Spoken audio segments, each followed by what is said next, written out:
Gosh. That should be working. Let me make sure this stays here for me to be able to see. I thought today could be a fun day for me to have a look at the upcoming operators. The operators that are coming for the next 6 months. Because I haven't looked at their skills at all. Any of them. In fact, for a while now I haven't read the skills of operators. There's even some of the ops down here that were released a while back that I haven't read their skills at all. Mostly I've been reading them once I get them in game, or once I get to try them out at least. Hi! Hi Sam, doing good?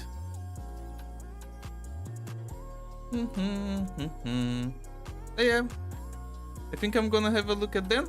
I'm gonna see which ones I like. Because I do have an idea of what ops I want to pull.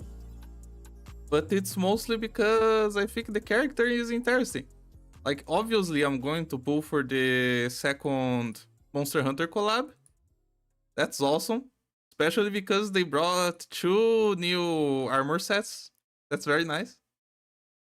What character am I saving for? That's a question. Hello everyone. I was unavailable for a year. Oh well. It happens. Don't have much to say about it. They've been good, they've been good. Here, let me show you guys. I am kinda saving for anything I want. Because I do have a lot of stuff saved. As you guys can see here. The thing is, I don't pull very often. So, it just accrued over time. Since I play for so long. Because my account is from 2021. This is the beginning of year 2 of the game. And we're like on year 7 right now. Or something like that. So I'm saving for anything I want. That's the reality. But I'm gonna look now. I'm gonna look if I am interested in any of these operators. As I was saying, I'm obviously interested in the Monster Hunter collab. I'm interested in Kautsit. And I'm interested in Crackborn. And Jima. But I'm gonna read their skills today. Jima Alter is underrated, you think? I'm gonna see what she does. Hello. Why don't we start? I think Represa or are you supposed to say her name again? Represha. I think we can look at her in the Terra Wiki. After all, she came out a couple days ago.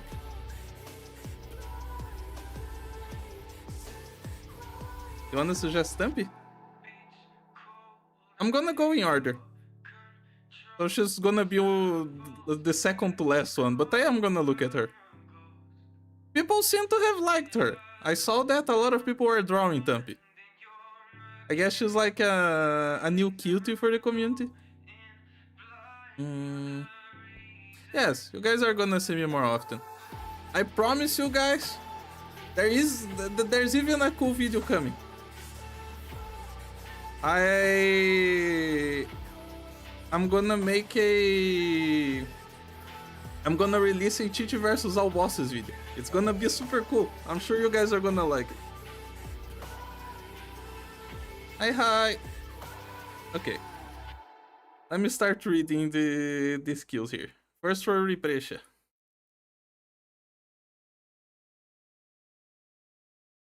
What do we have here? Am I playing Enfield? No.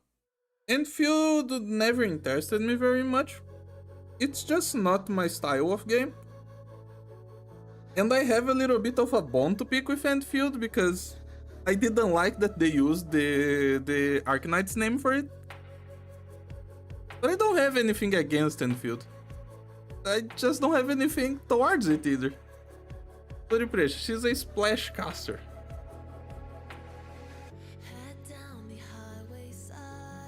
When was the last time that we saw a splash caster before Floripresa? Feels like it has been a while. Of course, I have a lot of casters that just do AoE these days. Like, these two are AoE casters, but not splash. Feels like it's been a while. Suntala was the last one? That's like 2 years ago. Good lord. That's her talent. When there are 3 or more enemies within an attack's splash area, that attack deals 125% damage. Also, I have a music in the background. You guys can tell me if the music is too loud or not enough. I can turn it up or down.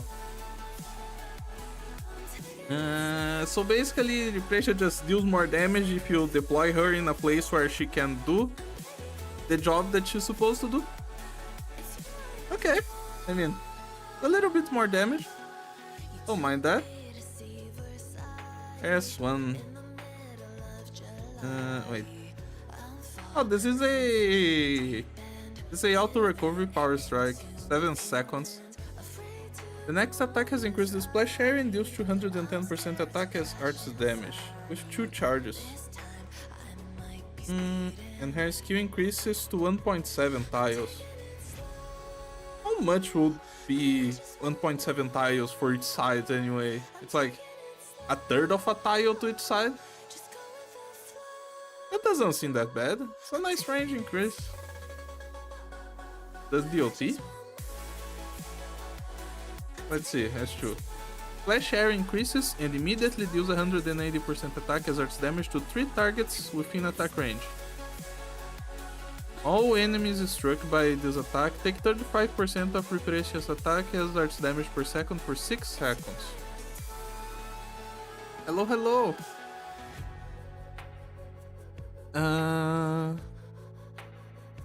Yeah. She deals a big hit to 3 targets during her skill. Wait, how much is this? Oh, this is also a auto recovery power strike, but this one is 12 seconds instead of the 7 seconds of the other skill. Don't think I have a better place for the chat. Ugh. Would it be better? Maybe it's better if I just share the screen. Nah, let's just leave it like this, because I'm gonna be jumping screens all over the place probably. Power strikes, yes. It's 3 targets, 180% attack, and then they take 35 for 6 seconds. And since there's no mention of it stacking, I will imagine that it does not stack. Because they are very explicit when it does. So basically... Oh, and this doesn't have charges like S1, so this wouldn't even proc twice on the same enemy while it is up. I think it stacks, but even if it does stack, like, you're not gonna be able to do it again. No, I guess you would be able if you have a SP battery of her. Because usually when it stacks it says something, but here it doesn't, so I imagine it just refreshes, but... Oh well, maybe you've seen it stacking somewhere. It could be. Arknights isn't the best when it comes to wording their skills. Let me see, how much is this? 180 plus 30? 210? So enemies are gonna take like 4 times her attack, which will be about 800. 3200 on a power strike. Not too bad, it's 3 targets. And they all splash. That's the thing, it splashes. Because she's a splash caster, so each of these hits is gonna splash. It's gonna be 4 times her attack to 3 enemies. Plus 200 for each of the others. Or like plus 400 because 200 times 2. Stacks in the way of hitting 2 enemies, causes enemies between them to take damage from both ones. Oh yeah, definitely. it splashes to 3, so all of them take the damage 3 times. And then everyone inside the range takes the ult. That's interesting. And it has the same splash radius of S1. Huh. How do you look on your Ichu art? No, no, oh. No! Oh no! What did I do?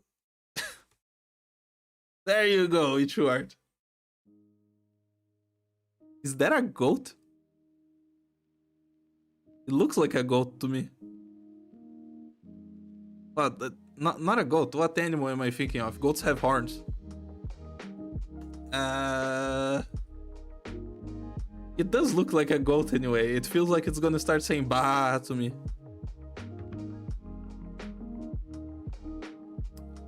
It looks scared of something.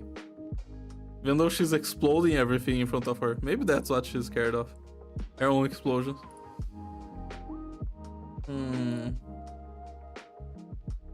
Not sure. She feels like she does the job that splash casters are supposed to do very well. Splashes on 3 enemies. She probably that probably means she does a lot of damage if you just have big waves. Hi Ruby. Oh, it just started. I think Represha just certainly exists because I can't think of anything too exciting about her. She does her job. She sure is beautiful. She is cute. I gotta give her Represha that.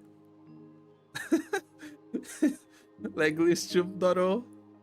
Dude, the leg tier list will take like double the time today. So many operators have come out. We can't do that again. Impossible.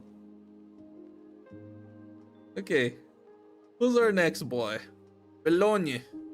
Belloni can actually look in game. Because 6 stars that get released get a page for us to look at. It's a little bit unfortunate that they don't just do the same thing for the 5-star. You can't check them in game, but you know, it is what it is. Let me... Actually, chat doesn't even work here.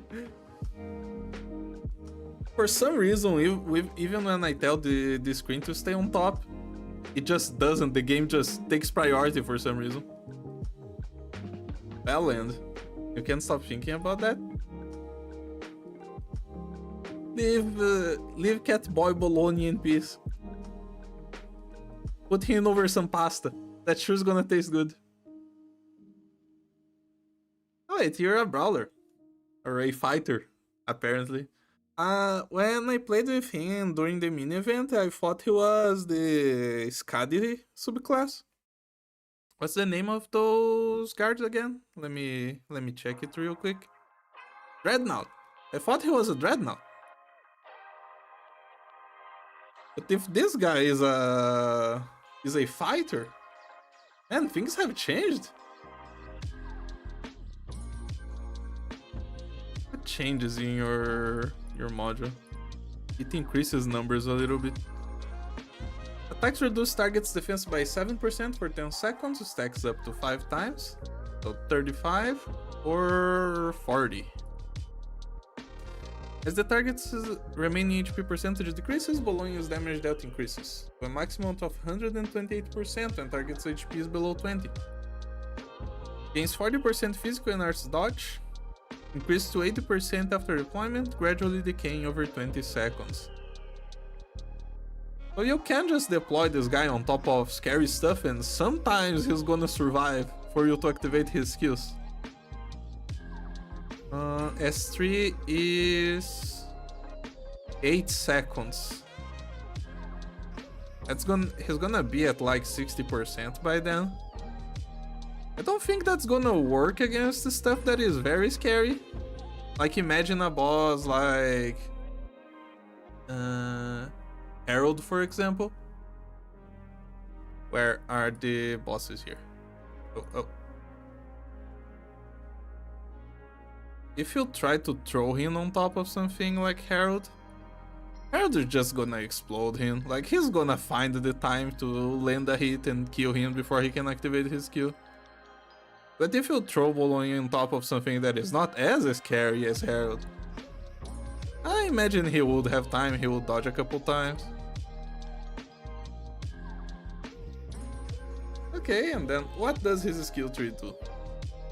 He has 40% dodge base and increased on skill duration, but you feel like he's not good at survival like recent guards. Could be your problem. Nah, you're probably right. There has been a bunch of operators that just have been defying death altogether. They just don't care about dying anymore.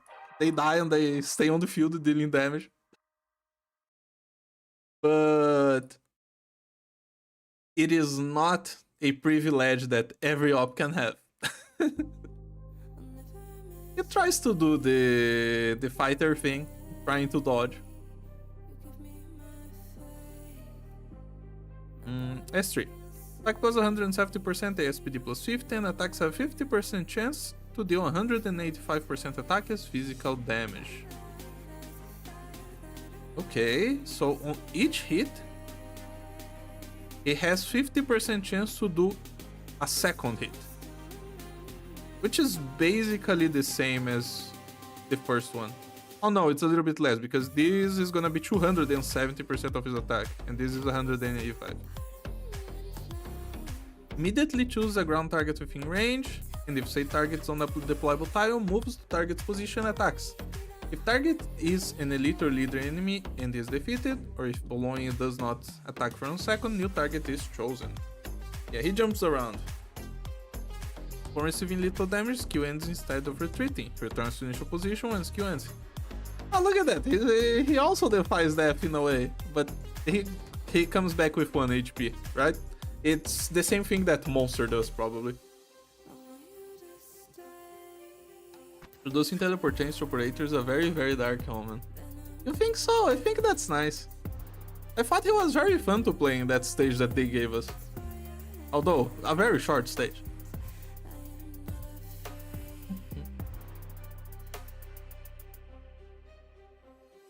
It's okay, Sam. We can talk about that later if you want. I don't mind. Just send me a message later.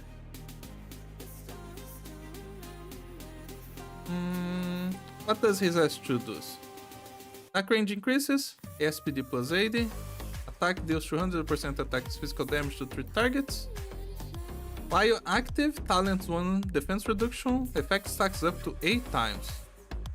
So he instead goes to minus 64% defense. That is a lot.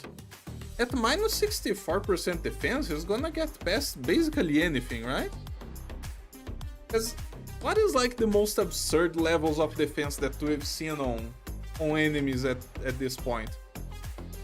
Have we had enemies that hit 2000 defense? Let's just imagine that we have. I don't think we have gotten that far. Or if we have, it's like something very specific, like the Ages from chapter... What chapter were the Ages on? They have like 4000 defense, but they have like 400 HP. Phase 1 Patriot. Patriot has damage reduction, right? It's not pure defense, I think. I might be misremembering. But imagine you're fighting like a 2000 defense enemy, and they lose 64%. That's gonna be only 600 defense left. Well, he's gonna barely get past that. But it's still impressive. And you can have your other operators with more attack than that just explode whatever enemy he's attacking at that point. That's a good debuff. 22 seconds duration. 22 seconds, 22 SP. What is this, 35-30? Those up times are good. It's also slows. Although, he doesn't get a range increase, right? Oh no, this does get a range increase. This could be used to slow something very scared that you don't want touching him. And he can just be your defense debuff. You can use him instead of like Shamir that people have been using for years at this point. That's very supportive for someone in this class. That's kind of unexpected, to be completely honest. And this is just a power strike. That's fair. And that's good. I like power strikes. This seems very interesting. Remember the Monster Hunter event with the wirebug? Shit was crazy. We're gonna get there. I'm gonna be real. I thought Bologna was interesting when I saw him in game, when I tried to play him in the stages. Just Shamir is enough almost all the time, though. Yeah, but now you have a replacement. If you don't wanna hunt for that Shamir, which at this point she's in the blue banner, right? Can people get Shamir in the 5-star ticket? I don't think they can, right? Bologna? Yes! I do think he's cool. It's really fun to see him jumping around during S3 and just killing stuff.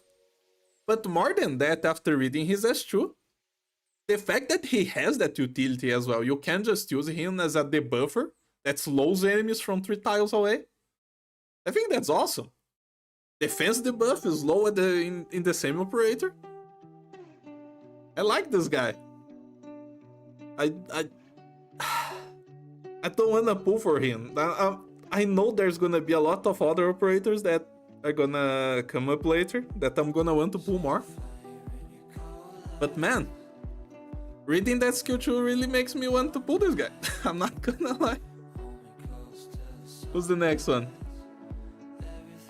Okay. I don't know how to pronounce Cyrillic letters. I'm gonna do something very crude here. I'm gonna use Google Translate to pronounce for me. Botany. This is Botany, apparently.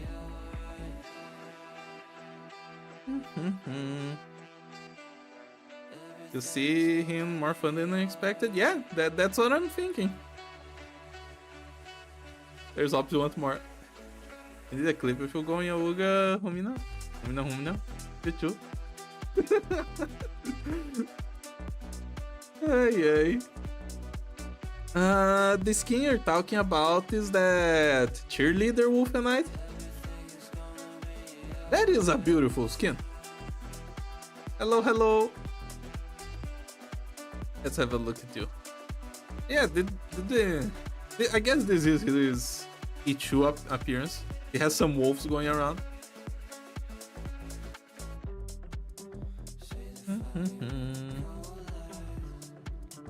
He's also a cute girl. Look at the size of those horns, though. This girl probably is not able to sleep at all. She must sleep just standing on her feet, because there's no way she can comfortably lay in bed with horns that big. Okay, here's where things are gonna get crazy, because I am going to use auto-translate to read the skills and the talents, and I can't promise the translation is gonna be decent at all. Artificial left horn? One of her horns is not natural. Wait, how do I... No, I don't think that... Here I can zoom.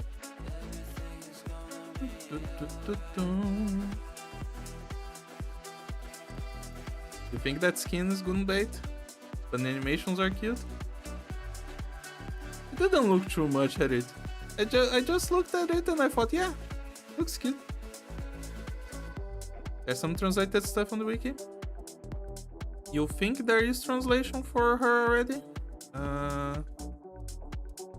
Let's see.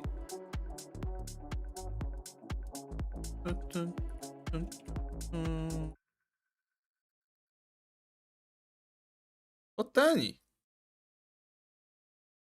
They did upload here. That's very nice of them. Thank you, people from TerraWiki.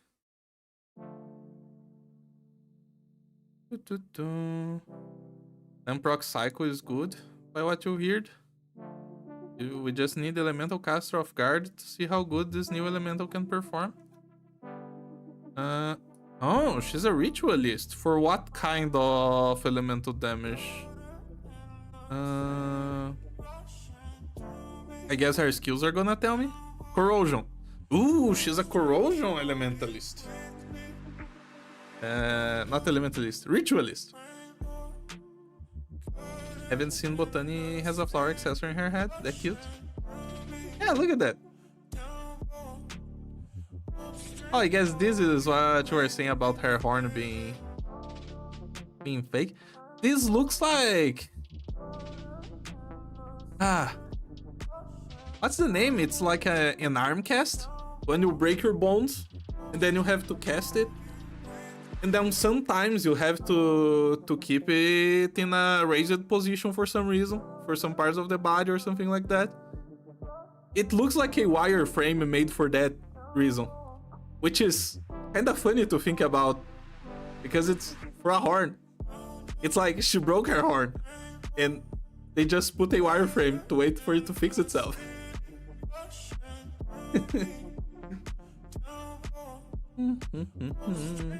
What's her talent? Every enemy inflicted with corrosion increases Botany's ASPD by 7, with a maximum of 3 stacks.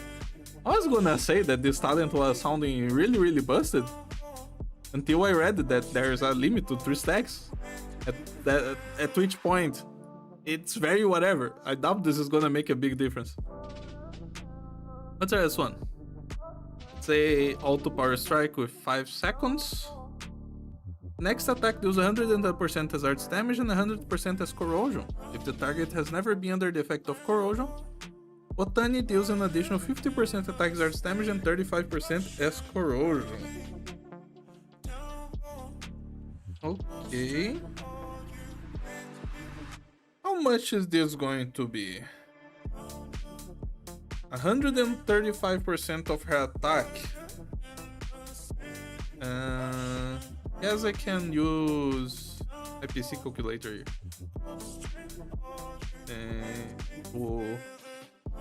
501 times... How much did they say?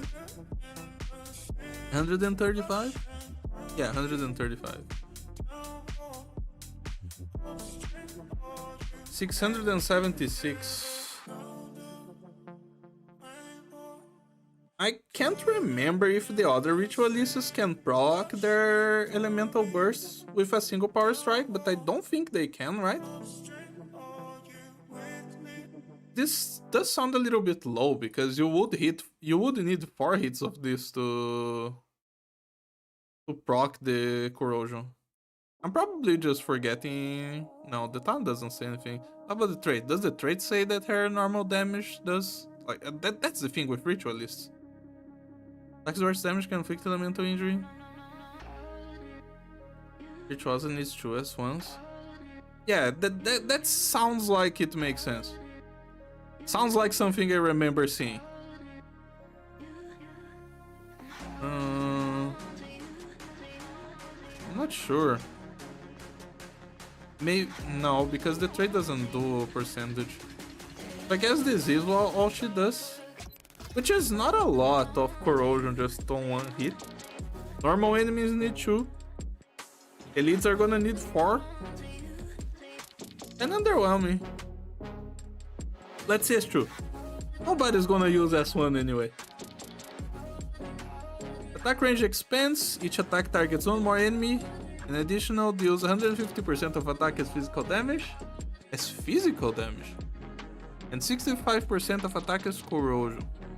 Enemies within Botany's range have their corrosion cooldown recovery rate increased to 25%. That's interesting, especially for corrosion, because corrosion stops enemies from attacking. If you lower the cooldown and you're just able to proc corrosion again, that gives you more survivability and just lets you do more damage because you have more time before the enemy runs through you. it's not like we... It's not like you really need Botany as your ritualist for corrosion, because of course Tragodia was already a thing. He procs corrosion like nobody's business. You could use her as a part of the squad, and this would still be useful. What's the uptime here? 45 seconds, 30 duration. I don't know, man. Like this cooldown reduction on corrosion just caught my eyes. The target Shu, I think that's the same thing that what's her name again? This girl does. Valor Queen. If I remember correctly, Valor Queen has the same as Shu. Yeah, it is basically the same. She just attacks faster instead of attacking harder. 150%, 65% is corrosion. If you're thinking about using her as your corrosion procer, I think she would do basically as good of a job as Valor Queen does, because the numbers are very, very alike. I guess I don't mind it. S1 seems a bit slow. Actually, let me look at Valor Queen's S1 here. This is 130%, 80% as Necrosis. I guess it is basically on the same vein. Yeah, it's even a little bit more than Valor Queen, right? 80. This is 135. I guess I don't have any issues with her. She does what the other ritualists do. Corrosion though. I still think that Burn is the best and the coolest of the elemental damage types. But Corrosion is cool too. I definitely think Corrosion is the second coolest. And then the third one is Necrosis, which is the one that we got first. Just for her class, and for that cooldown reduction, I think she is interesting enough for me to consider. And like, she's gonna come in the same banner as Jima, so I'll probably get her. That's fun. That's an operator I might end up building. Who is next on the list? Another girl, I can't say the name.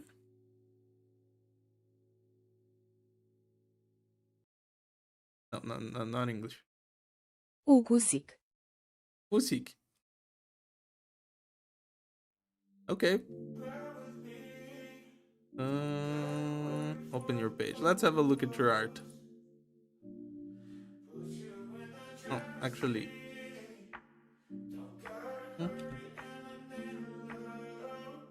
We can keep looking at the Terra Wiki. Leto is fine. It's not Leto! You perform 3 procs of Elemental Burst in 1 cycle for bosses.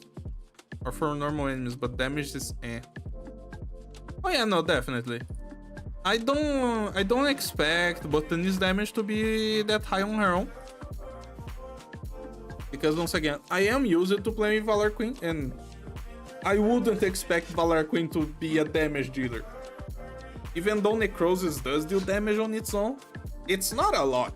If you're just thinking about the proc itself, and since she doesn't have the massive area coverage that Virtuosa has, it doesn't end up being that much damage.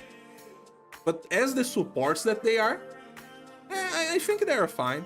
I don't mind it. And they are definitely a class that is much more on the support side of things. They are there to make sure other operators can do stuff, instead of them themselves being there to kill things. And then of course we have the 6 stars, which don't follow the rule. But you know, we can try. But there's a good support for corrosion physical damage dealers. Yeah. I do think that is the case. I liked her. Let's have a look at your art.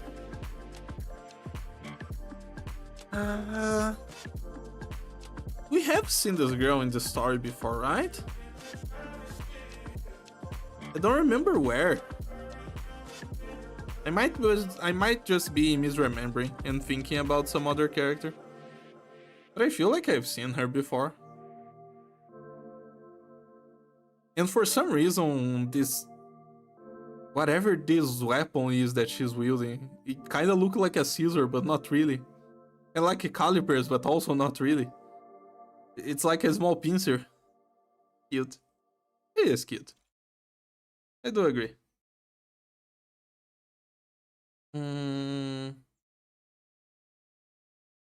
What was I saying? Whatever, I lost my train of thought.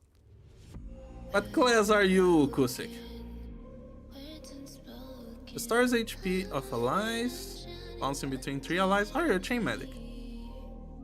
Healing reduced by 25% per bounce. I'm a big fan of chain medics. Even though medics kinda play all the same, so it doesn't make much of a difference. Still, I like the concept. Definitely not a medic with all that weapon.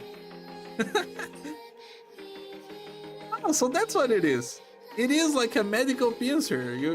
She's supposed to be taking like fragments of frag. You're supposed to be taking frag out of your body with that massive thing. Monster is pretty unique. Yeah, but you know, Monster has the plot armor. You're waiting for the medic that hurts you before healing. Oh, wait. We have a medic that only hurts you. Yeah, I don't think we have a medic that deals damage to you to heal you. Punches people before healing them. Scary. When receiving heal from self, increases heal amount to 125% and performs additional healing bounce that does not weaken. That's interesting. So basically, if you can have Ukusik be in the middle of her healing chain, she ignores the bounce on herself and she heals maximum and an extra for herself. And for the next one in the chain as well, if I'm reading this correctly. So basically, let's say I have a defender deployed. She heals the defender. The healing from the defender bounces to her and then goes to a sniper in the back. She and the sniper are gonna get extra healing. And then the defender gets only the 100%. That's interesting. I like this. Arf deals true damage. That's true. She gotta drink your blood to give you buffs. Somehow that works. S1. Auto recovery, 25 seconds duration, 3rd SP. SPD plus 8, bounces plus 1. Works fine. It's of course her generic skill. AD-SPD on a medic is quite nice. How much is the SPD on Susurru's skill? You think I would know how much SPD she gets, but I actually basically never play with Sus. Sus is very strong as a medic. I just like the other medics more. But it's plus 100. So Ukusik gets very close to getting the same attack speed as Sus. It's just not the same healing power because it's just the SPD on S1, right? Yeah, she doesn't double her attack as well. Still, the speed is really nice. And how much attack does she have? She goes to 500. That's good healing on the generic skill. That's true. Auto recover manual duration. Is this an infinite skill? Consumes 15% of current HP and immediately performs a heal. Heal targets gain a buff, granting 35% of Ukusik's attack as healing per second, and camouflage that lasts 12 seconds. Okay, so that's why it doesn't have duration, because it's like an instant skill. You click it, it happens, and she starts getting SP again. It's kind of like Gavial's S2. It has the same idea. Gavial also just gives regen to operators. So it's not real regen because it can't heal enmity ops, but you can think of it as regen because they're gonna get healed by second. Hello, hello. 15% of her HP. Grant 35% per second for 12 seconds. How does that compare to Gavial? 30 for 10 seconds. It's a little bit stronger than Gavial's buff.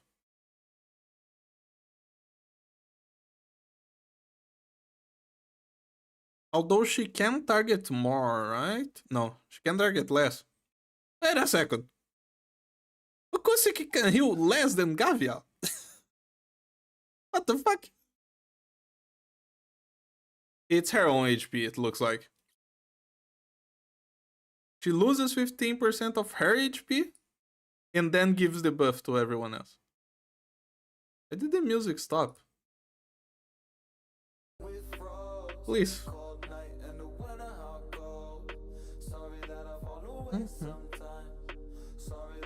It shouldn't be a problem that she loses her own HP. Most of the time you're gonna have your medic be safe anyway. And given that she doesn't heal that much, especially with that SP cost,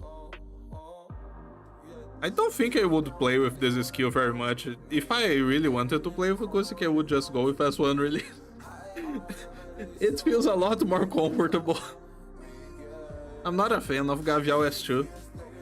Even when I used to play with her a lot in the difficult stuff, the difficult content, her S1 is just so much better than her S2. I think I used her S2 for like one clear ever. I'm not a fan though. Not a fan of Okoseki. High taskbar? Why? Do you not like my bar? Look, it is way more comfortable to have a sidebar than a bar at the bottom of the screen, okay? There's a lot of times when you're like trying to select something in the bottom of the screen, some kind of text, something, and then your bar just pops on top of you and you're like clicking software and opening your GIMP when you don't want to. Or worse, you open your video editing software and then it takes forever to open and to close that thing. It's just a pain. Having the bar on the side is much better. The camel could be nice if you can get a lot of people to dodge specific attack. But that's true, she has a camel buff. I completely overlooked that.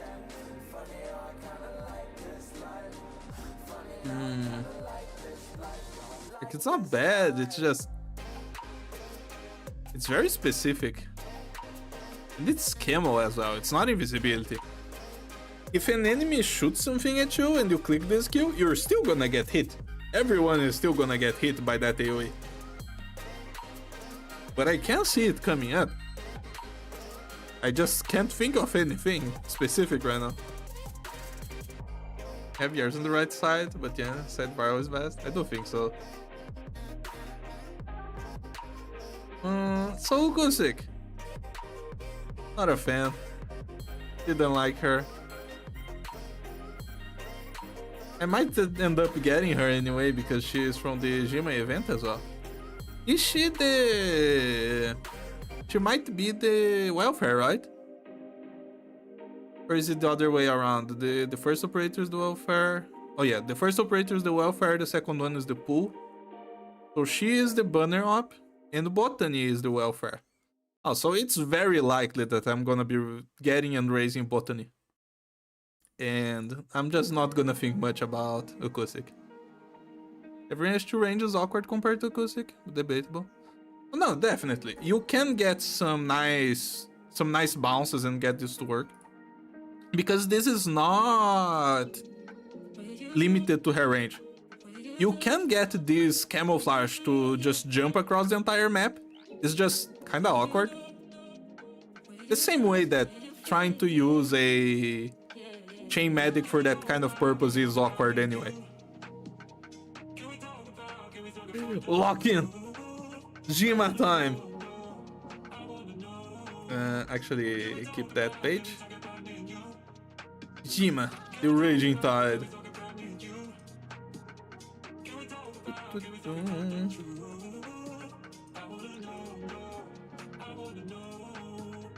Six-star General Jima, Earthshaker. That's points in my book. Earthshaker, probably the coolest guard class. By far.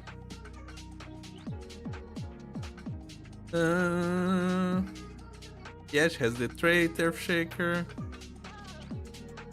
What's her talents? Oh, the hearts. Let's look at hearts. It has like a War Axe, but it's also a War Hammer. That's kinda legit though. Like, look at this thing. She still kept her drip. She has the same red and the red socks that she always had. Beautiful as always. Look at this guy. Look at him. Why does he not have eyes? He kinda has an eye outline. Look at the little Jima plushie right here.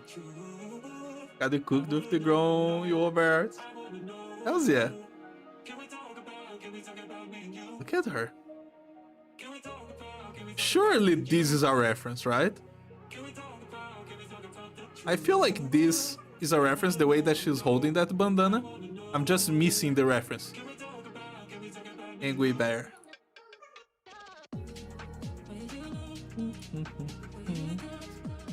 Pons. That's for Isna, and that's for Gumo. No, they are just generic ones. Because there's more right there. There's a piece of wood. Another one. That's cool. Oh, look at that. Oh, here are the other pair girls. That's Absinthe. That's Rosa. That's Gumo. That's Isna. And that's Leto. Beautiful. And she's like taking the front and protecting everyone. Beautifully done, Jim. Wait a second. Oh, my hotkeys are weird. I thought for some reason my hotkeys on my browser is not to go back on backspace. I thought that was the default on all browsers. Oh, whatever. Talents. AoE damage dealt by the trait is increased by 24%, and each ranged tile hit by the AoE damage will deal physical damage equal to 25% of Zima's attack to all enemies in adjacent tiles and inflict slow for 0.5 seconds. What the fuck, just this talent alone could be a skill. Your 50% extra from the Earthshaker is gonna be 75%, which is really fucking good. Because on top of Earthshakers having really high attack, you're gonna have the splash damage also not care about high defense enemies, because it's gonna deal basically the entire damage by itself. And then if you're in a corridor, it's gonna deal even more damage in the slow enemies. That's an absurd talent right there. Hotkey became out left. Really? Ain't no way. Oh my god, it's true, it is out left. I gotta change that later. Use it to backspace. Well, I guess I'm not that used since I only noticed it now, but to my defense, I just click there to go back. Talent 2. During skill duration, all friendly operators in the field will have their attack and defense increased by 18%. Effectiveness is doubled for operators from the Ursus Students of Governing Group. For a second there I thought, wait, that's just the Rosa talent, but for everyone? And then it's like, yeah, And then you get the same thing again, but just for the Ursus. And also is just 10%. I think it increases with the new module or something. Yeah, it goes to a lot more damage. To 14, and then the students go to plus 45. No, she herself.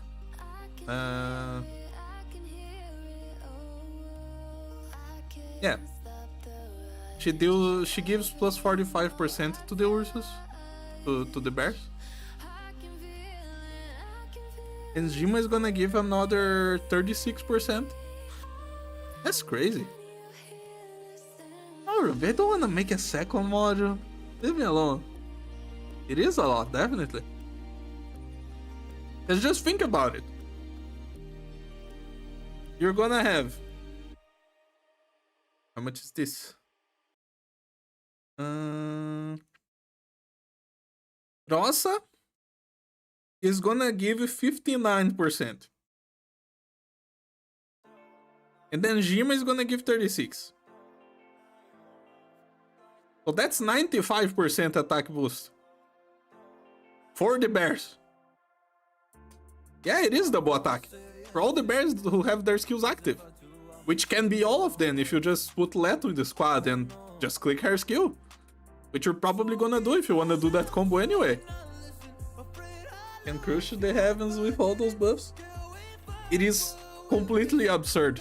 I'm gonna actually have a look at how much damage this can give. To Jim at least. But we're gonna go in order through her skills. Let me lower this a little bit. Oh, hello, Long New Gang.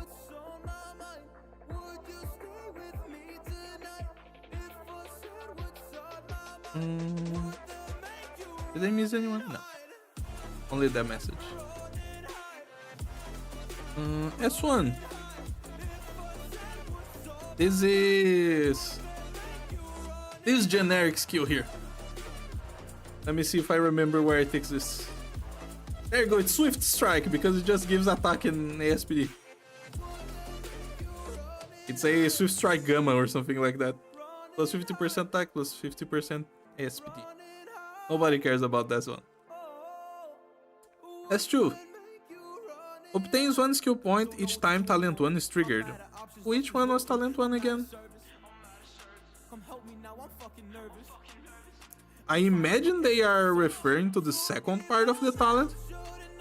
Because if it's just every time the first part of the talent is triggered, that means every time she attacks. So her skill would be an auto skill, but also an offensive recovery, which would be really funny. But I imagine it's just the second part, that's when the AoE triggers on a ranged tile. Okay, that will happen very easily though. We can consider that Zima is gonna have both auto and offensive on S2. Attack range expands. What's the range?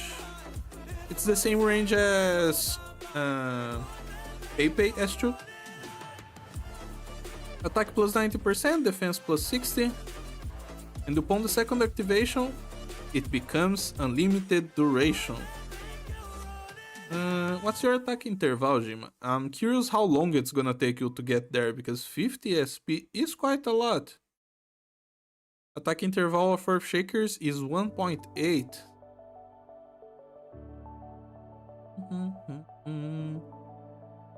36, 20... It's like 35 seconds to get her skill up the second time. This doesn't take that much to activate, it's like 1 minute. 1 minute and you have her unlimited skill. Although I don't remember how much the other unlimited ops take to activate their skills. And I can't really check in my game because I don't have... what's her name? The purple sniper girl. She's getting a AIS module next, and I don't have her. And I want to have her, but she doesn't appear in the shop for me to buy her. Typhoon. Exactly. How much is your S2 Typhoon? It's 50 as well. But she doesn't have the SP gen that Zima has. So she's gonna get her skill much faster than Typhoon does. Typhoon end-to-end field now? Huh. Weird. Weird, cause I haven't seen an increase of Typhoon art on the internet. It starts at 42. It's not that big of a difference. Like the first time that they activate this skill is gonna be very close together. Because after 8 seconds, Zima is gonna be at 48. And Typhoon is gonna be at 50. So they can activate the first time basically at the same time, and then the second time is much easier for Zima. Well, as long as you have enemies to hit, which, I mean, you should. Why would you deploy an operator like this if you're not gonna let her hit anything? The dartboard game? What the fuck? Wait, what? No. S3. Auto 27, no duration. Attack plus 100. Unleash 5 consecutive Hammer Slams with expanded AoE range on the front tile, with each slam dealing 240% of attacker's physical damage, while increases Zima's attack further by 30%. During the skill duration, Talent 1 effect will spread out to other surrounding ranged tiles, with each slam expanding its range further and increasing its damage by 3.5 times the original, and inflicting bind for 2 seconds. So...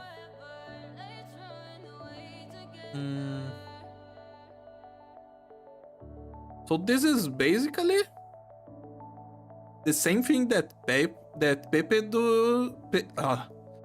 It's the same thing that Pepe does on Harris S3, but it's all at once, and it's bind instead of stun.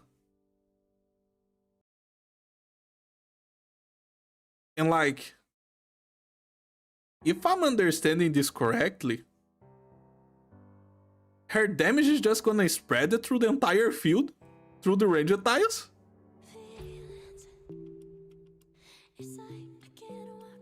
Hard to visualize.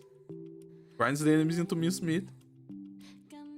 There's something that we can do. We can copy the name of the operator in Mandarin and try to go to Bilibili to see if we can find someone using this skill.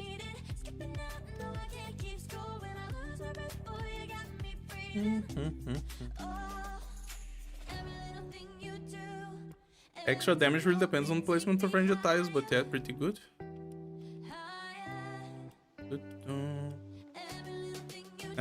This is just gonna be a stew. What's the icon on her skill? Yeah, this is a stew. Wait, did I close the thing? Oh, here. Oh, here.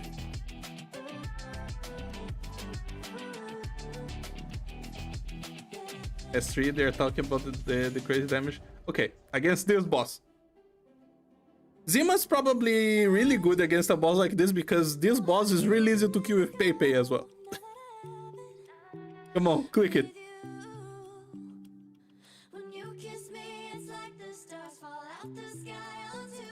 Yeah, it is jumping around.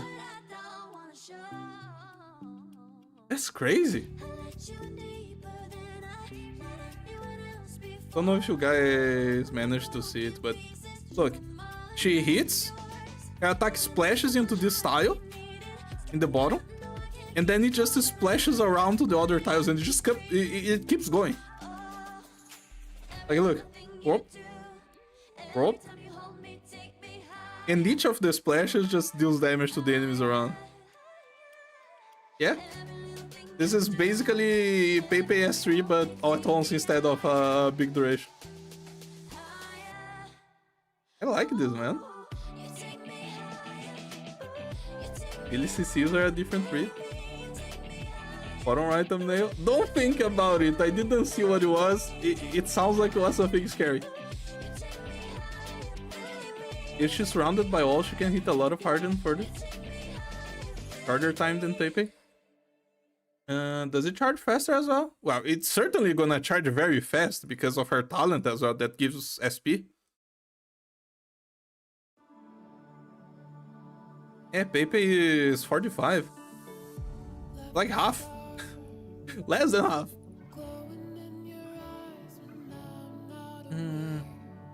They are obviously not for the same exact situations. Because again, it's really, really nice to have Pepe just stunning everything in a big area for however long her skill lasts, like 40 seconds. You have some wind-up time in the beginning, but for like 30 seconds, Pepe is just stunning everything. And that's really, really good. Zima doesn't have that kind of sustained control that Pepe has. But the damage is gonna be absurd. Oh. Oh, that's true. I was just taking this for granted. Oh well. You wanna join the worker revolution, but your capital is not enough? Well, my friend, let me tell you. If there's one thing that the workers don't have is capital.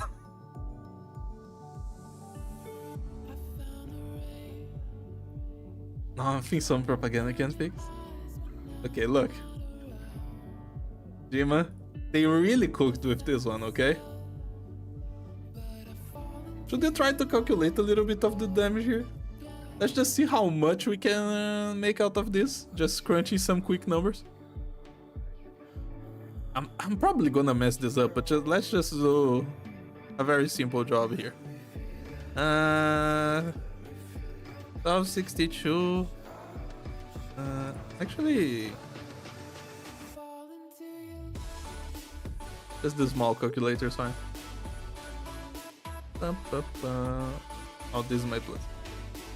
1312.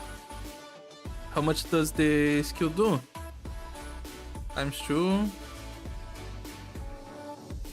5 consecutive hammers, each dealing 240%.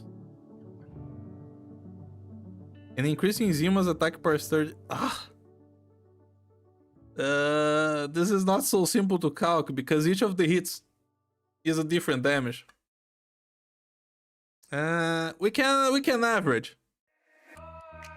So it's plus 120 divided by 5, that's plus 24.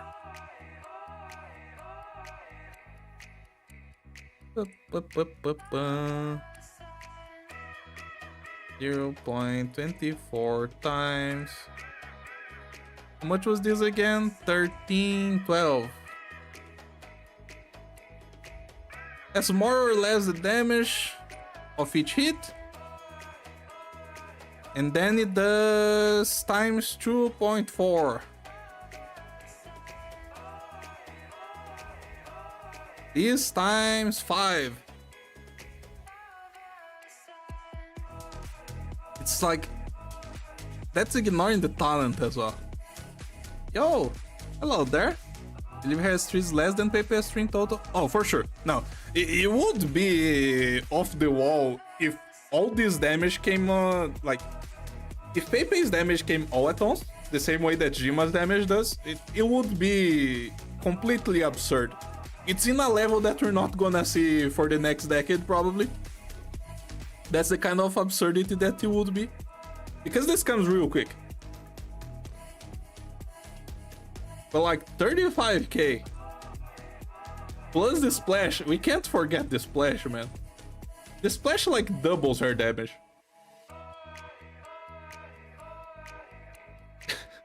It's kinda close though. Maybe I am thinking a little bit too small. S3 is like a wee more than Pepe. More map dependent. It's completely absurd, man.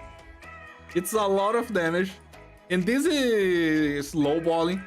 This can go much higher depending on how many splashes you get. But every 20 seconds you just decide that you get 70,000 damage. Just like that. Papimba. That's crazy, man. She's very strong. Oh well. I do think she's very cool anyway, though. Independent of the damage she deals, she has some very aura skills. Who's next? A robot, I think.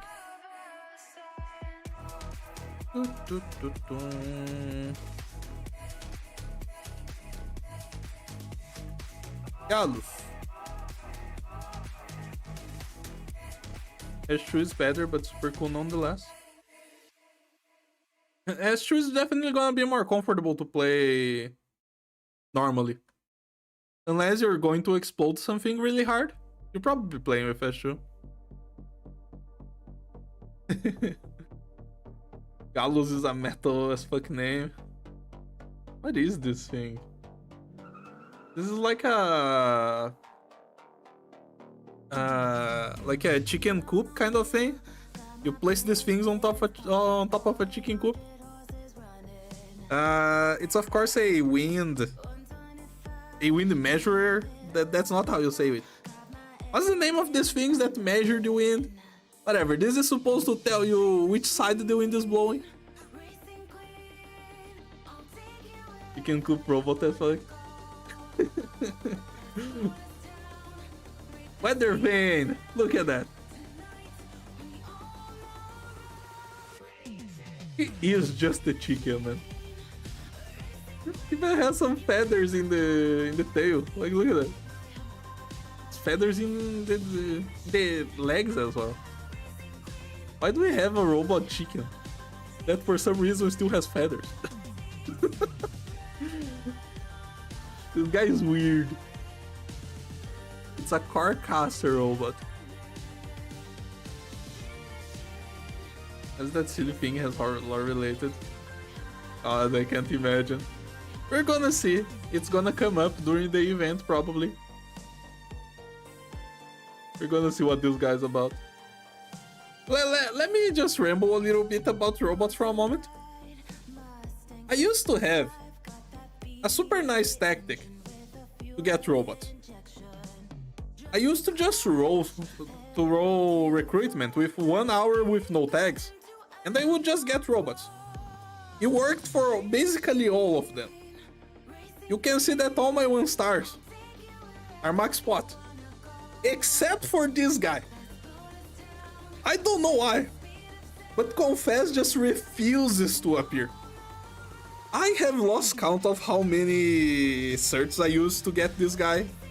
He just doesn't show up. And then every time Robot Tag appears with Vanguard, he just drops one of them. I swear, I've had the combo of Robot plus Vanguard like 6 times, and 5 of them dropped. This guy got on my nerves. And I don't think he's gonna stop getting on my nerves because he just doesn't appear. He refuses. It's the only robot I don't have max spot because he doesn't want to appear. Yeah. It's still new. I tried so hard. Oh man.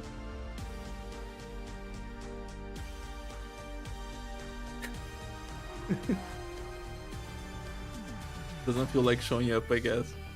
Yeah, he doesn't want to be my friend.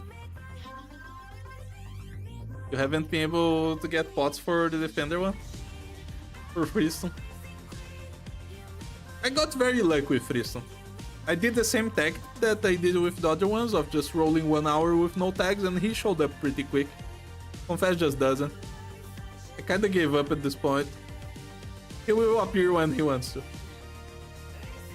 Okay, let's see the talents for Galus. Oh my god, I just realized.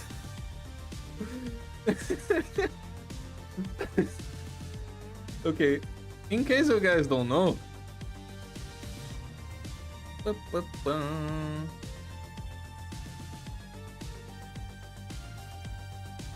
Rooster in Portuguese is galo. And galo is very close to galos. So this thing is even more of a chicken than I initially saw. Mr. Galus, man. Pot 5, pot 6. Come and get me. It becomes come and get me 6. Wait, what? Oh, no, it's whatever. I was reading the wrong place. Here. For 20 seconds after deployment, attacks will reduce res by 25%, lasting 10 seconds, and will prioritize attacking enemies not yet affected by this effect. That's really nice. Robots are always like, they always have some really nice stuff that they can do. This is a really decent debuff. He completely ignores anyone that he has already debuffed, and he just debuffs more enemies. What's your attack interval? 1.6. So you're gonna get 12 hits.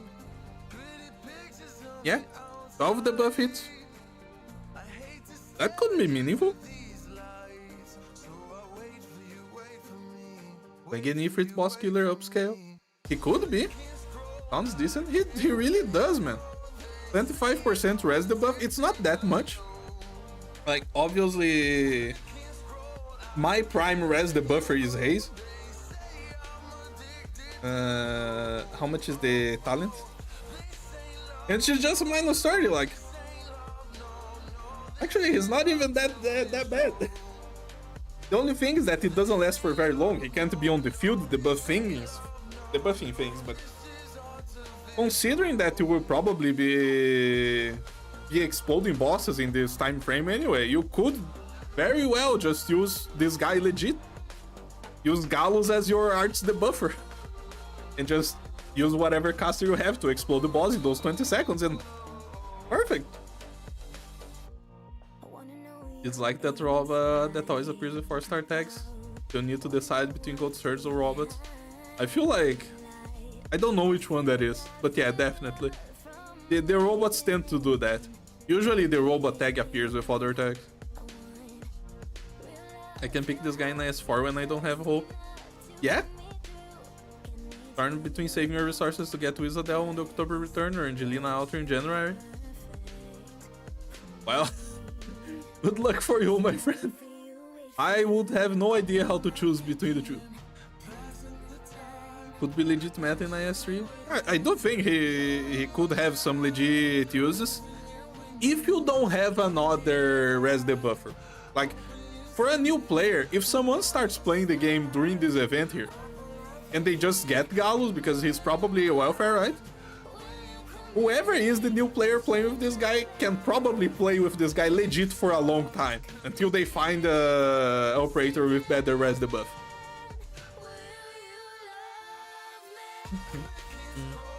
Cavi Alter will make our robots have 5 seconds to redeploy.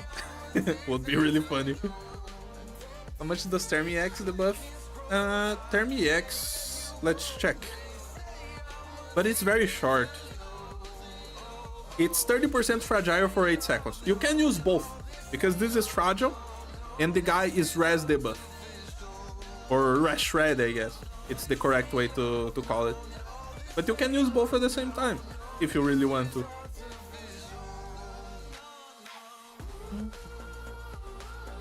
Hello.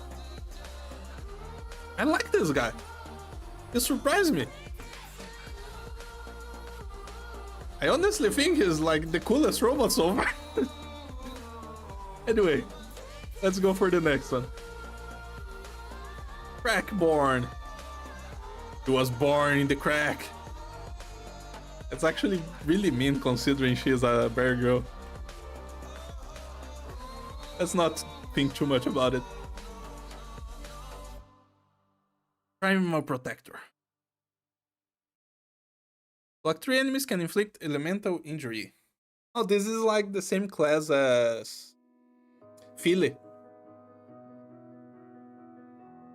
It's difficult for me to remember what Philly did. I remember she was Necrosis.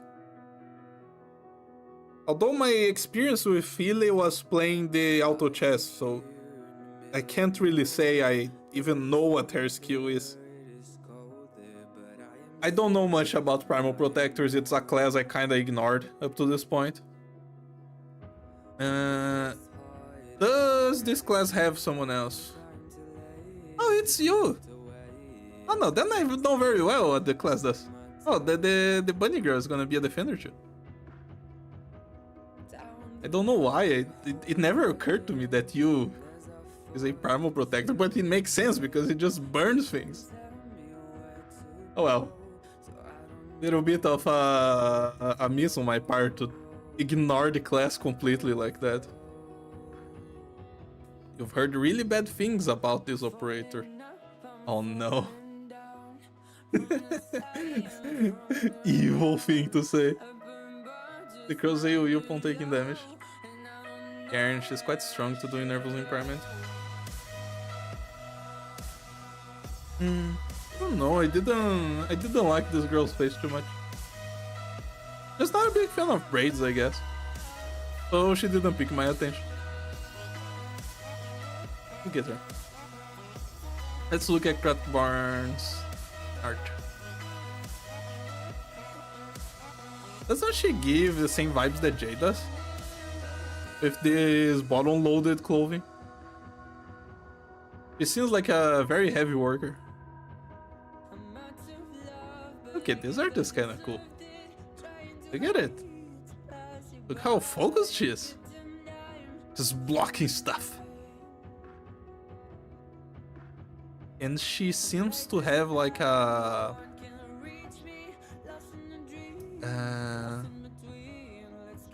I was gonna say it's like a hook shot, but it doesn't seem to be the case. It seems to be like a whip.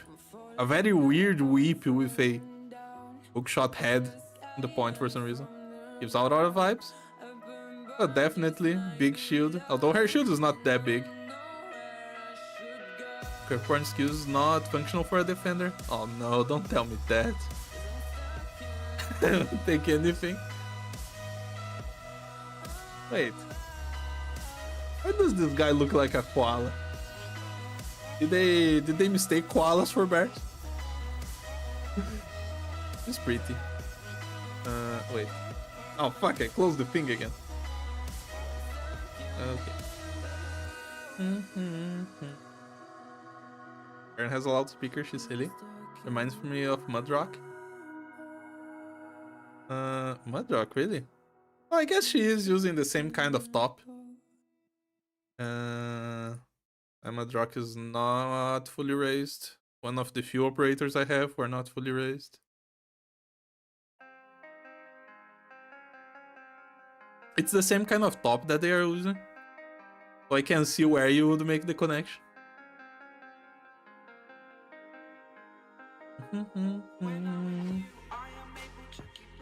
The sound Linton Neon came. We're gonna get there. We're gonna get to Angie. The problem is that she's the last one. It's a rope dart.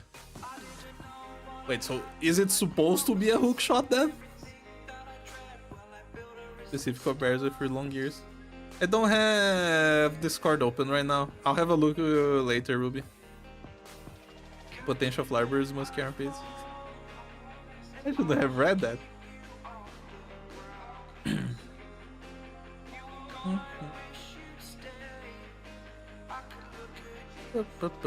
Actually, okay. Give me a second. I'm gonna do this. I'm gonna change the screen that you guys can see. Now you guys can only look at the game. And I'm gonna go open the image. So that you can have a look at the bear. I haven't seen a bear like that before.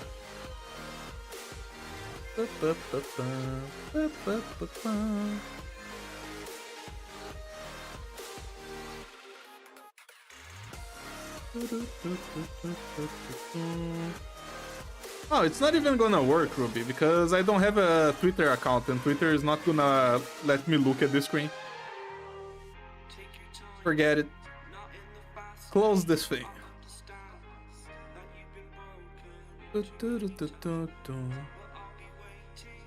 There you go, we're back. Crackborn's talent. Don't have the embed. I do have it on Discord, but I don't wanna show Discord. What they mean is that Madrox's newest skin features armor on the bottom and not much on top. Crackborn also has similar design. Was there like a new Madrox skin?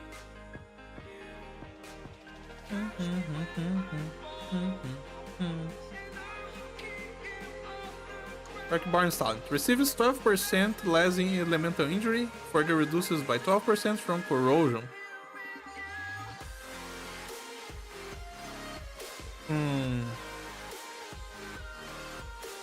I can imagine like 3 stages where this could be useful. And one of them is a CC stage that doesn't exist anymore. Maybe 3 is even overthinking it. It might be 2. But I guess that's the thing with this class of defender. Let's not overthink it too much, let's wait for the skills. Where's the skin page? Man, I used to have the link for the skins page saved. I don't remember how to find the skins page. If I just search for this here, is it gonna take me to the skins page?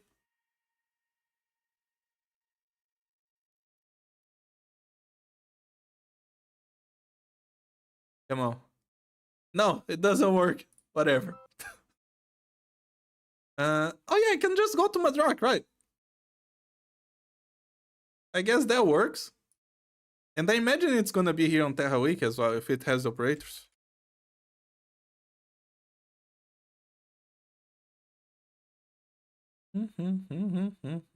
Three is overstatement. Yeah, it might be only 2 stages, and one of them is closed. Oh no, at least it's not here. Whatever. I'm not gonna be able to see whatever the new Madrox skin is. The big coat hanger.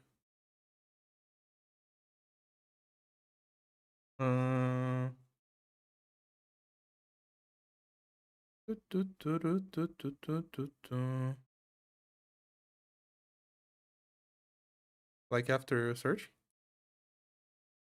Oh, so it was one of those. And it looks like the... Yeah, it's the skin I have.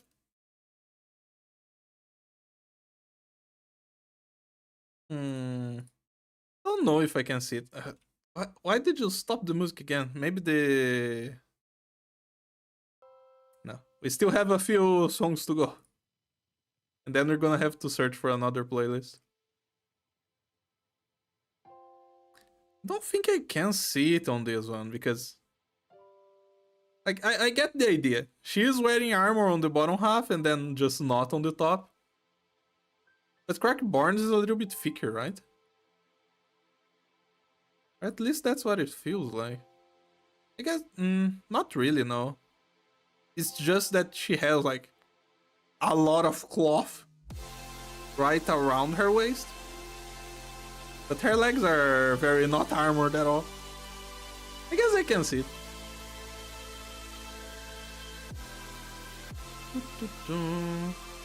Let's see her skills.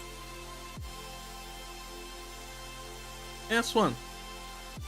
HP doubles. Recovers 120 points of elemental injury per second. It certainly is useful to have more HP if you're going against corrosion. Because since corrosion takes your defense away, having more HP is the best way to deal with it. I always like to use Matterhorn to deal with corrosion because he just has a massive HP pool. Or Quartz after she came out because she doesn't have defense anyway. So considering that she's supposed to be a corrosion elemental defender, I think this fits very well. How much HP will she get? 6,000? That's good for a defender. It only lasts 20 seconds, unfortunately, but this is a useful skill, I would say. You're probably not getting a second activation though. 30-20. Skill 2. Gains 5 stacks of a buff that grants plus 20% defense per stack. Upon taking damage, consumes 1 stack to immediately deal 35% of attacks corrosion to all nearby ground enemies. Defense buff, stacks capped at 5.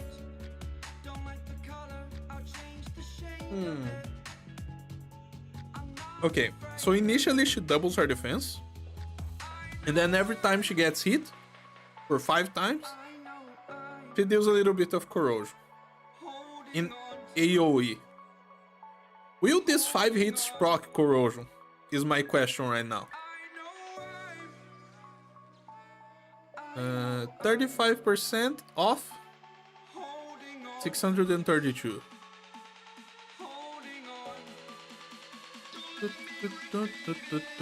It will proc corrosion on some normal enemies. It won't proc on bosses. She needs to lose her defense to deal damage. It's kinda weird, right? We're talking about the new bear. We already got through Jima. But I guess we are talking about the new bear because Crackborn is also a new bear. Yes.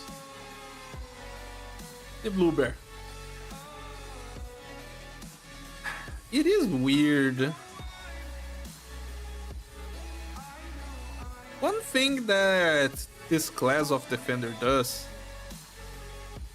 the Primal Protectors, at least this is what I remember from Philly, is that they really don't get that much survivability in general. So they are in this weird position where they kinda have the same survivability of a healer defender who can't heal. And instead of healing, they are trying to do elemental damage. I don't know if I like this S2.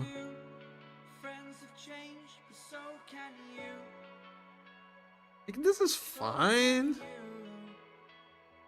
It's gonna proc stun on normal enemies. You're not gonna use the stun effect. They're just gonna die. It's weird. Like, you have to look at her as more how you would look at a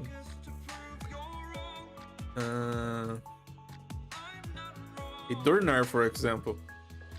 You click her skill, she does some damage, doesn't have any extra survivability, you get what you get. The stats that you see are the stats that you have. Then sometimes she kills some stuff. You can't expect much more from her. New Bear PogChamp, New Bear PogChamp. That one is from MBT! Haha! With the way Arc Knights is going, you could do Defender Knights and Berserk Knights at the same time eventually. Yeah, for some reason they just gave a bunch of Defender Bears to us. You'll get some barrier, and you of course have some Sanctuary and big HP increase on skill, and HP regen by his own effect, by his own talent.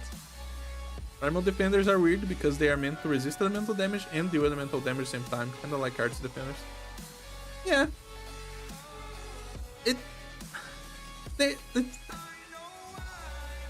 I think she would be a fine addition to some squads, but she's not gonna do anything through Flash.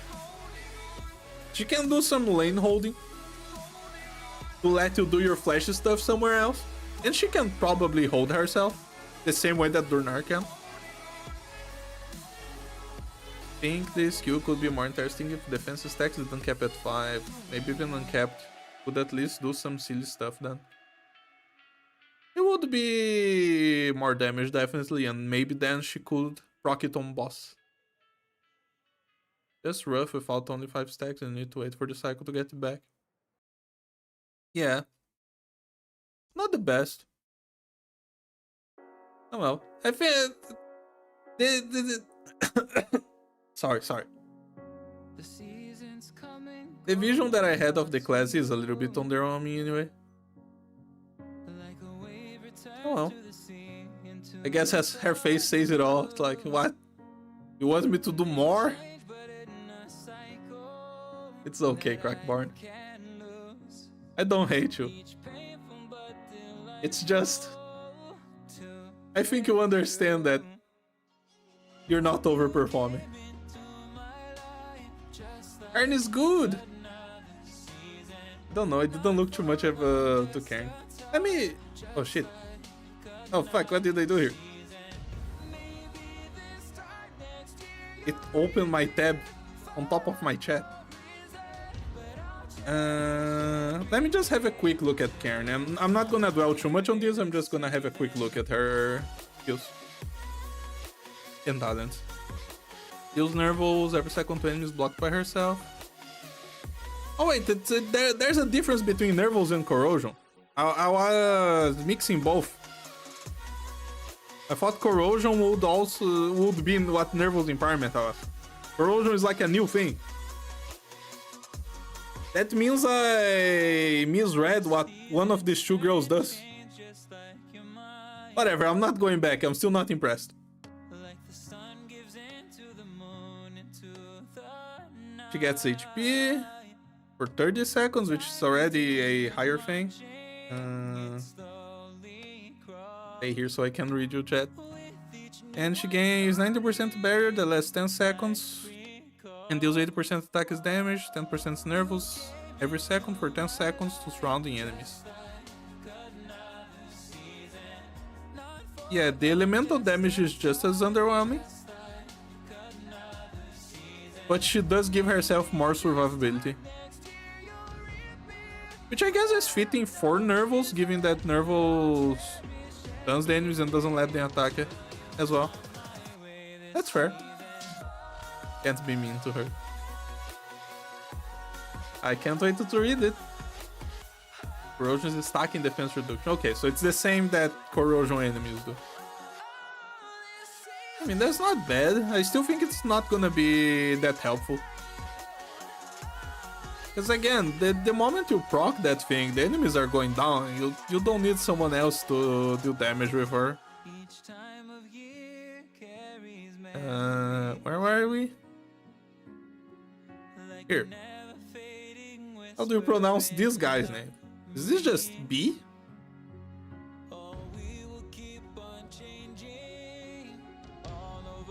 No, it's V. I was gonna say this guy is so B. B. Okay. B. Oh, here. Let's look at the cat boy. He looks exactly like a shoujo protagonist. He looks like a gang member, like a bad boy. You're supposed to fall in love with him only after you see all his character development and learns that he has a very sad past.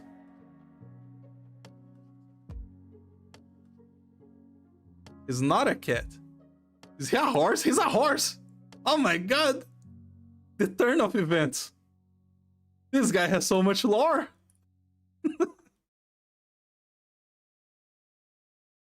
Would Cracker Barn work as a tank for slowing hitting boss with F2? Not by herself. She doesn't proc the elemental burst by herself on a boss. In a squad with other operators with the same elemental affinity, probably. Like, she would be fine just working in tandem with the others. Because at that point, the more elemental, the better. So he's not a horse? He looks like a villain. Mysticaster weird class. He is a horse. Pretty cool as a Mysticaster, which S3 was not so weird, but I like using him. Doubly wrong. I'm alive! Hi, Ace. A Cossack for Ursus. Hence horse. Makes sense, makes sense.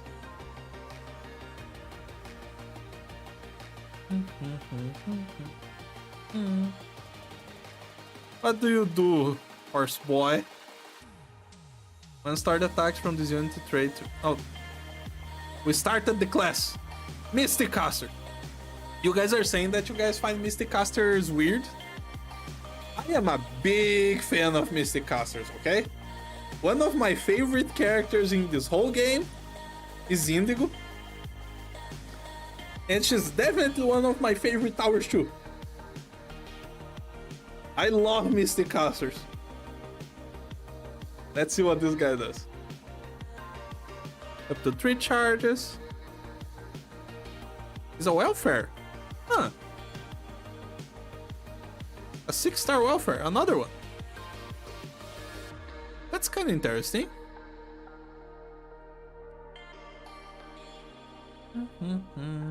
Wait, which event is he on? Wait. Oh, so everyone here is in the Cult City event. Well, it makes sense. We went to Ursus to get Cult City revived. Damn.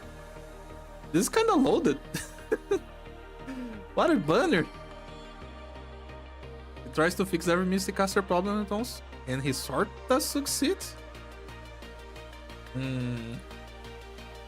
That's just me being kinda skeptical.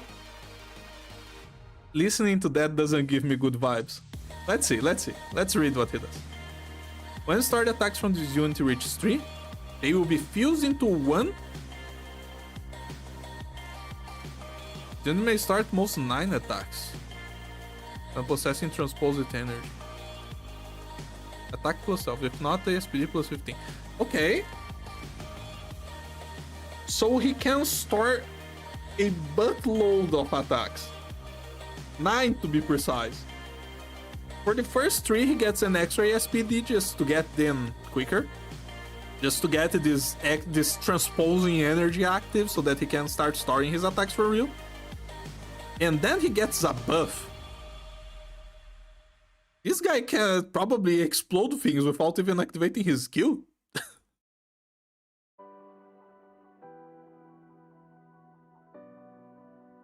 Loaded banner and still weaker in total to Wang Chen. And amazing how broken those two are. I have played with Wang, because I raised him. Look at my Wang. Look at him. He's such a cool guy, man. This story was awesome. But I haven't looked at Chen that much. Enemies hit by attacks or stored energy receive 90 arts damage every second for 5 seconds. And this says it stacks. Unlike the first operator we looked at.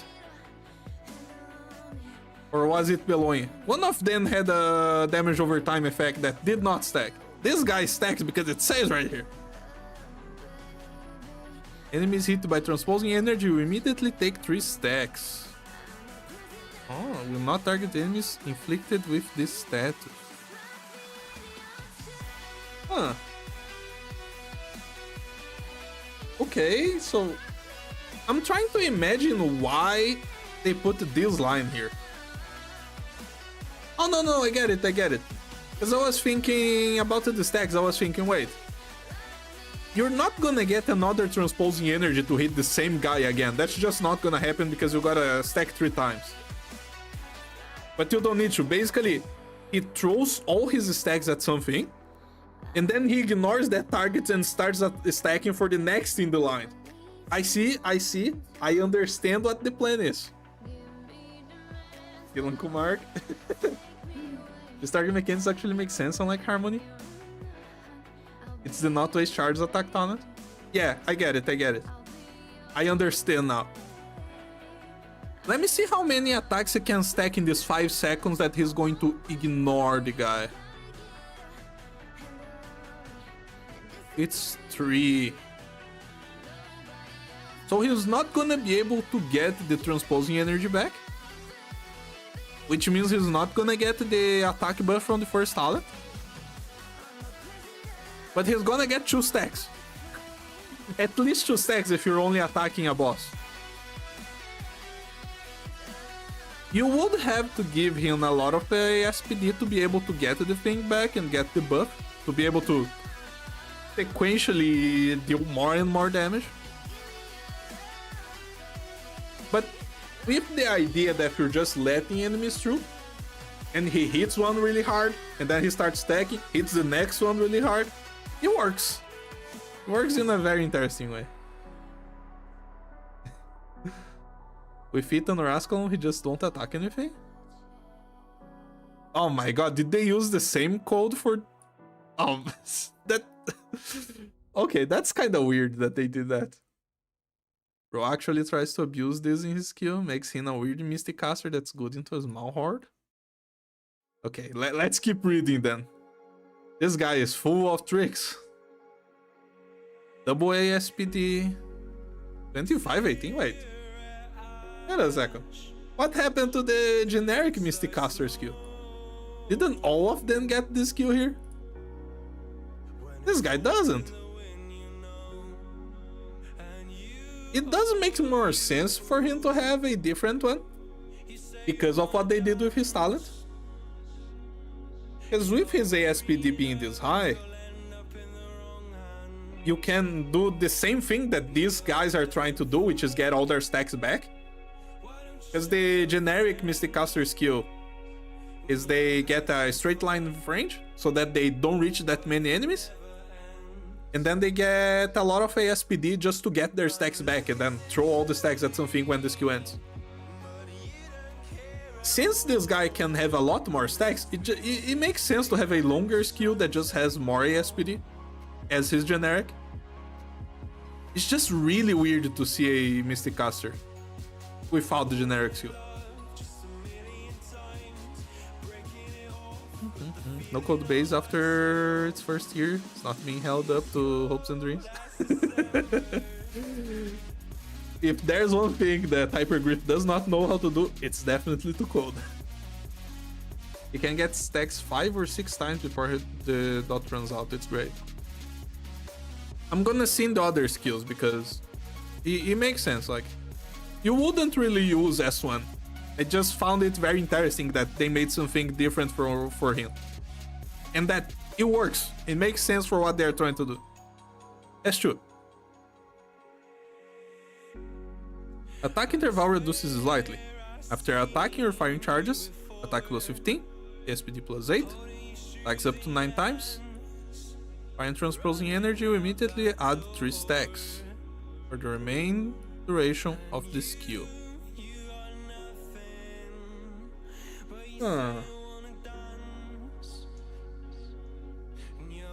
Can get up to 24 ASPD. How much will his attack interval be with 24 ASPD? 3 by 1.24. Oh wait, no. Wait, what?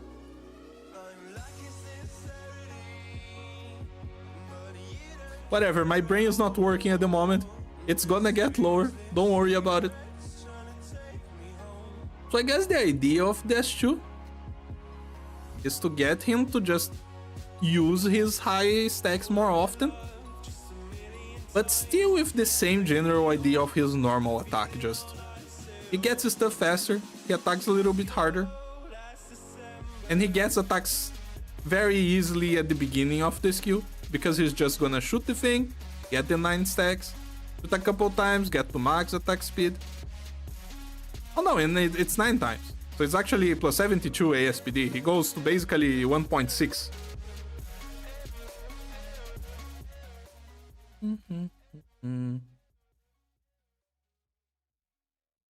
Surgical's base is alive and will just create its own problems by sheer force of will. The idea is to have him charge 9 times and use the skill right before he attacks for maximum effect.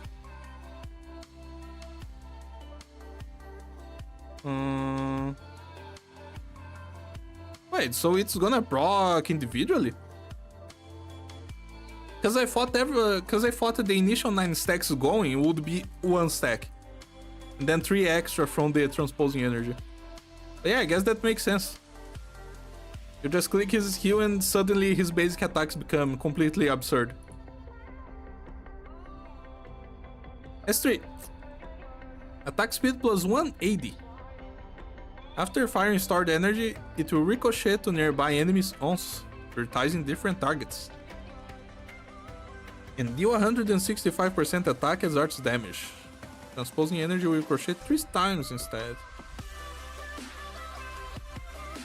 That's very antithetical to the class. That's very interesting. Your activation grants 27 ammo. Ammo will only be consumed by 1 when firing stored energy. Find transpose the energy, consume 3 ammo. What? Wait. And the skill ends when all ammo is used. Can manually deactivate skill. I mean, it makes sense because the transposing energy is just 3 shots.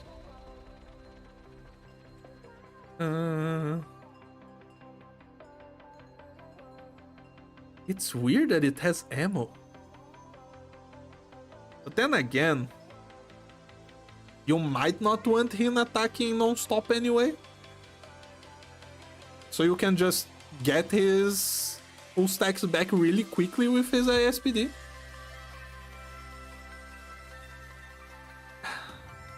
You're not gonna find the perfect scenario to just shoot everything, wait to get stuff back, and then shoot everything again. I don't think that's going to happen. Like, you would need a specific amount of HP in a group coming at you all at the same time. It just seems so unfeasible. It sounds very off the wall. But if you ignore that, if you ignore the perfect scenario, which basically never exists anyway, and you just imagine this guy having this extra ammo, just ricocheting these attacks, like, he is just gonna be a very nice wave clear. It's for 45-second cooldown though. Guess that's not that big of a deal.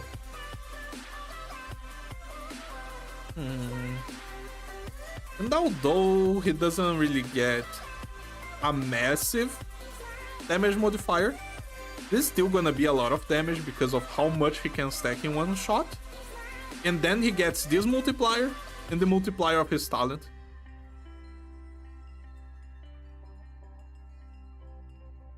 I don't see how this guy will deal like that much damage. He doesn't seem to be a complete boss exploder like the other 6 stars that are coming out, which is interesting in itself, I guess.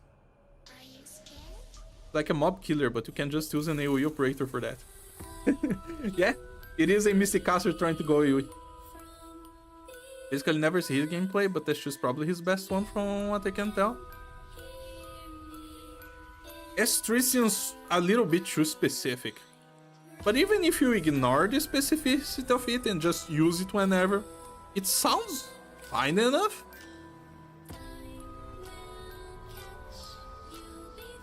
You think Hypergriff designed Mystic Casters weirdly? This is definitely the weirdest of them all. It's fun. Just this year's banner 6 stars has been cracked. True. I am a little bit off-put by this guy because he's very antithetical to the usual Mystic Caster thing, which, as I said, I'm a big fan of. But he certainly is an interesting operator.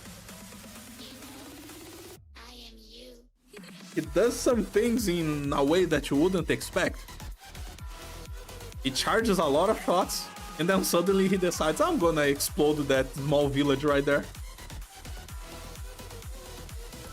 I've seen the salty super dish in Lemon Juice, the Vivi skill. It's like he's only good for hit count enemies. Like for example,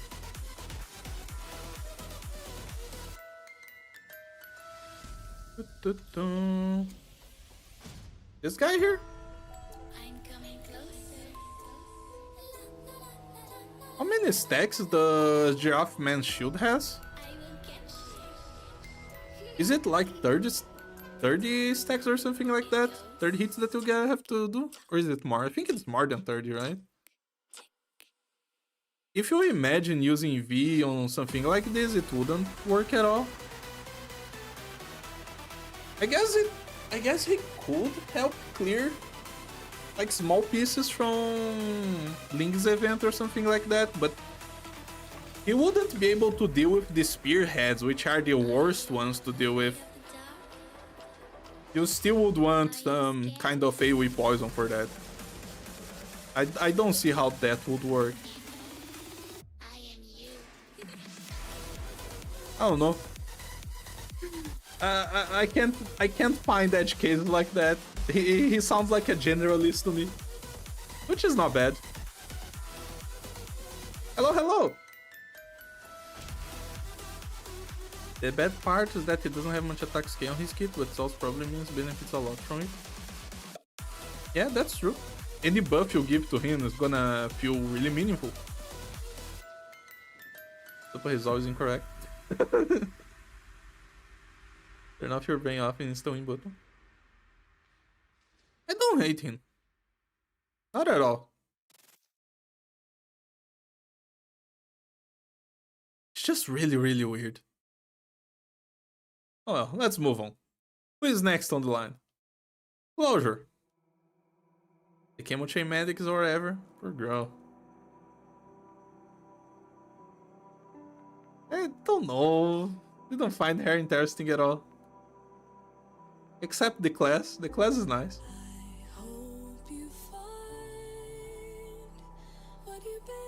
Choco Vamp. What? She's not Choco. Look how vanilla she is. Look at that skin. It's completely vanilla. Closure. People have asked for you to be playable for so long and you finally decided to show up. There's no reason why she took so long to be released.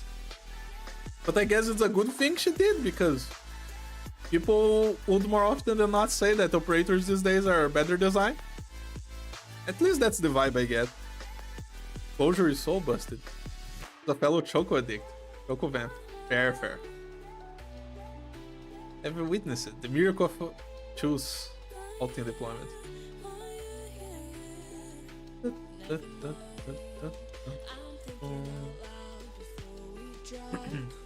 She's a Tactician Vanguard, a class that I like very much. 100,000 damage Vanguard. She seems fun and you pair her with Sashter? Who is that? Who is Sash? You want her to have Vanguard variety? One thing that I can say about Tactician's Vanguard is that from all the times I tried to play on a new account, the best experience I've ever had with a Vanguard on a new account that doesn't have a lot of operators was playing with Vigil, who is considered to be a really bad operator, but he's a tactician. And God, oh Lord, how crazy are Tactician Vanguards on a new account that doesn't have a lot of options. They can do so much on their own. This guy was the best experience I've ever had playing on a fresh new account. I've tried Flag Bearers in the past. This account, which is my main account, I've played with the Pioneer Vanguards a lot. It took me like 6 months to get my first Myrtle. So I was playing with Zima and Kudir and Scavenger for 6 months. I haven't tried playing exclusively with agents yet. And I don't know if I plan to, but among the other class of Vanguards, including the Chargers and stuff, Tacticians have been the best experience I had. So that, by itself, is already a lot to expect from Closure. Although, from what you guys are saying, she's gonna pay multiple times over. Sashi's Silver Ash Altar. Okay. Yeah, it would be a nice combo. They both are probably very quirky Vanguards with a lot of damage. Silver Ash the Dictator. You can love Silver Ash if you want, but you gotta admit, he is an evil man. I've used Bagpiper Myrtle for way too long. Vision my goat. Multitasker. All Tacticians are good. I agree. They are really fun. Tower class. Imagine Vigil, but Closure can regenerate the DP and deal damage. Gimmick is unique. One of the newbie... Best one for newbie scrap. If you can find her, right? You're not guaranteed to find the 4 stars. The reason why I played with Vigil when I played with him on a new account was because He's a welfare. It's super easy to get him. I was like, yeah, I don't wanna play with Scavenger again. She's so easy to get. I'm just gonna go get Vigil, and it was amazing. I think my Ines is the weirdest one for having SOM3 and the other is level 7. That's a very lazy doctor right there. I understand, Shins. Okay, let's see what Closure does. Talent. Summon commanding centers to assist at the tactical point in combat. Come on, read. Can summon commanding centers to assist at the tactical point in combat. Commanding centers will automatically respawn 15 seconds after being defeated, which is the normal regen time. Commanding centers' effect range changes based on skill, and all allied operators within its range are seen as this unit's reinforcements. I wonder what that means. This is like foreshadowing. Minimum DP -4. When Closure is in the squad, all rolled ops gain +4% attack. Even is a rolled op. Like, other than Kal'Tsit and Amiya. And all the elites as well. You have Blaze, you have Osmontes, you have the elites that are coming out now, like Mantra and Giraffe Man. Or Strike Away King. Hi, Alia. Thank you, have a good day too. Operators in her range consider her summons. Exactly. Minimum DP means you can go into debt. Minimum DP? Oh! Yeah, no, you're right. For a second I thought that she was reducing her own DP cost. And I thought, yeah, that's something a Vanguard will do. Like, Jima does that. That doesn't sound weird. Oh my god. She lets you go into debt. 50% of the caster rolls ops. Yeah, it's a lot of them. But yes, common looking for Closure per a Frieza. Texas power equip. Yeah, in a really weird way. You get 4 DP to start with. I mean, yeah, no, it's not to start with and then later you get more. It's just +4 DP. So it's double what Texas does. And I guess you can store 4 more. You can go to 103. Yeah, makes sense, makes sense. Immediately grants 1 shield to reinforcement, unstackable. Gradually recover 3 DP over the skill duration. Affect each skill cast after deployment. Additionally generates 1 DP, up to 7 DP. Can be generated over the skill duration.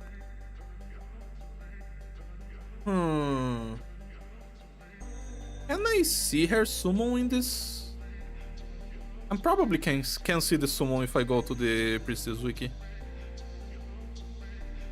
This wiki just has more resources in it. Let's leave it loading. So the summon gets a shield that does not stack, very important. And then she gets 3 DP over 8 seconds. But it generates more every time you activate, which is every 8 seconds. She starts generating DP very slowly, but it gets to a very crazy amount. Because she's gonna generate 7 over 16. That's 43 DP per second. That's the same DP as Myrtle. That is very unusual. Tacticians do not generate a lot of DP usually. But this girl scales to be Myrtle.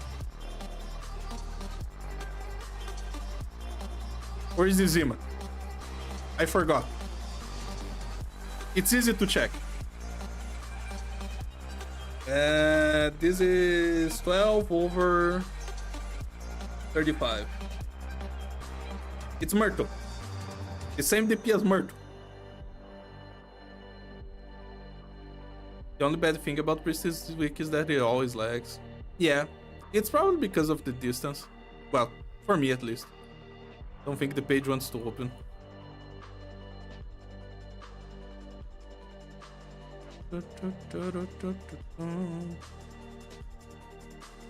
Oh!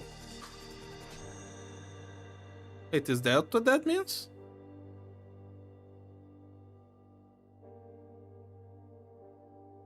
Where is it? All praise if in range is seen and reinforcements. You're right! RS1 does give one shield to literally everyone inside her range. God damn! What the fuck? Runs range to consider her summon so she can make quite a lot of shields. God damn, man! Where's the summon? I know this. Is this the summon? No. This is summon. Translate, I don't understand.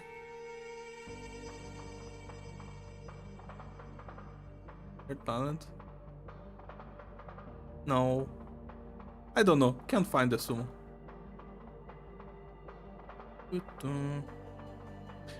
Still, like, this is the basic sniper range. You can fit a lot of stuff inside this.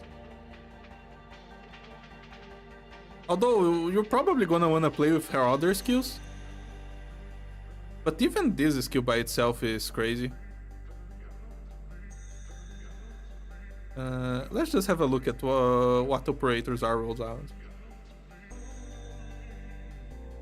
It really is a lot of people. Look, Intelekia's here. Wait, why is Min a Nifchu? Why are you two rolled out? Some of these don't really make sense to me, but okay. I don't read up files, so there's probably some lore that I'm missing there. Okay, S2. Immediately gains 10 DP, then gradually gains 15. Reinforcements defense plus 60%, which is a team buff. Block count plus 1. Increases own attack by 80%. Targets 2 enemies simultaneously, and able to attack enemies blocked by reinforcements. When deploying, operators within the range of reinforcements refund 40% of DP cost. Her talent refers to her summon's range, not her own. And gives shields to adjacent tiles. Okay, okay. So it's basically around the reinforcement point. I think I understand. There isn't a Casdell faction, so all Casdellians are Rhodes Islands. Oh, I guess that would explain why. Oh. What else is in page 2 here? The 3 stars. Oh, and some of the other ops. Okay. This is a defense debuff. How much is this compared to... I don't have her raised. I can't check. How much is the defense debuff on the skill that people use? On that very old medic operator shiny? I don't remember how much it is. It's crazy that I have to think about shiny when talking about a tactician vanguard, but... Let me have a look. You check her summon stat below her base skills. Let me see. I think now the playlist has ended. Not yet. We have one music to go. Below the skills.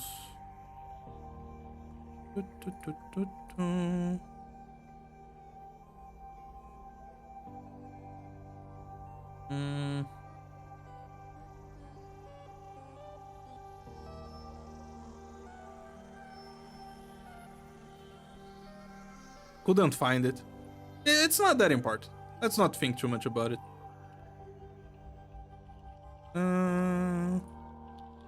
S3 gives plus 70% defense. Wait. Of course there is defense on the talent as well. Defense of allies within range, you get a flat increase from shiny. But the fact that closure gives us basically the same buff on her S2. How much is the duration comparison? Half the time? With less than half the cooldown? Hello, hello. Penny was double. Oh wait. What did I look at? Whatever, it's still an impressive number. On that Tactician Vanguard. It increases block count as well. That does come up sometimes in some maps. And then she gets buffed. She's not gonna do that much damage by herself on this, but it's really meaningful for a Vanguard again. It's crazy, man.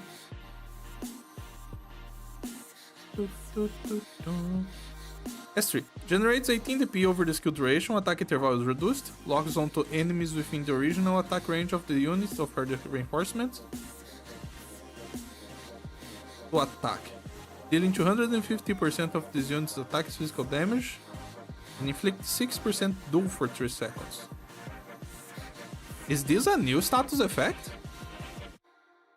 Or are they renaming something to duel? Can be stacked up to 60% duel. I guess this is a new stats effect. And for every 9 attacks target +1. This effect can only be triggered up to 6 times. So what you're telling me is that she can hit 7 enemies?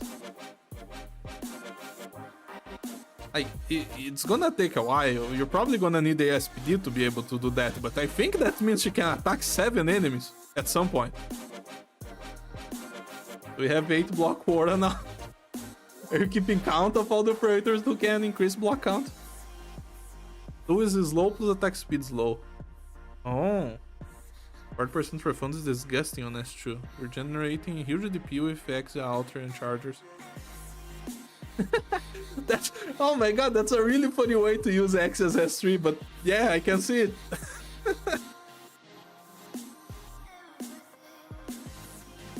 That is a really funny interaction that people found for S2. I was ignoring the last part of the skill. Combination of movement speed, attack speed, less pure gen.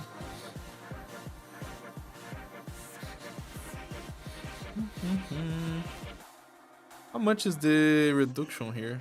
They don't tell.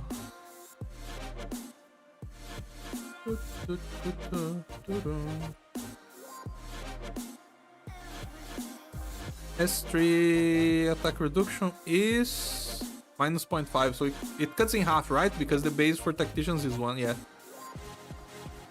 So she's gonna attack 60 times. Oh, just by herself she is able to proc this to max. If you give any kind of ASPD to her, then you're just gonna be able to use the stacks that you get.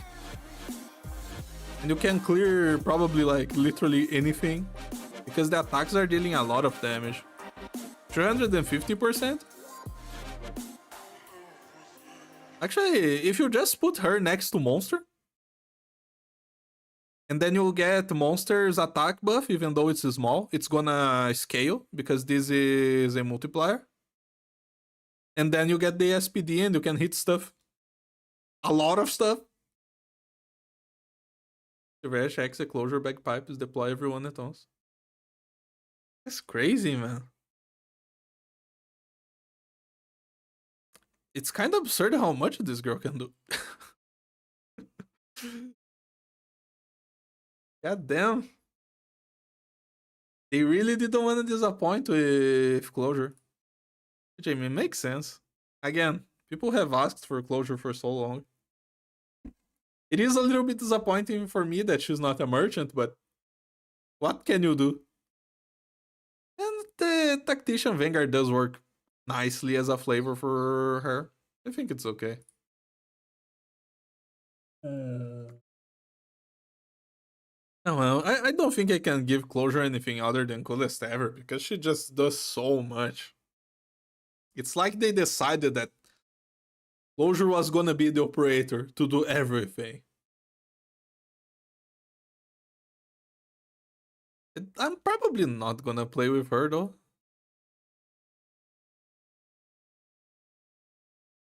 But even then, I gotta admit that her kit is quite interesting. At least you can go into depth. Generates a good amount of DP over time, just like a Silver Ash. S3, despite being a damage skill in a trench coat. Actually, how much is this? It's 18 over 60. Yeah, it's 0.3 DP per second. That is pretty good. Don't think that's the lowest Vanguard skill has gone. Yeah, it's time for Calcit. Yeah, the playlist now ended. Let's go find another playlist. What do we wanna listen? What about...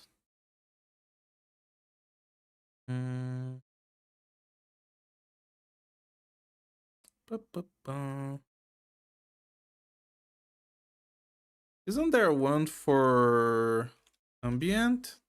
Yeah, there's one for ambient.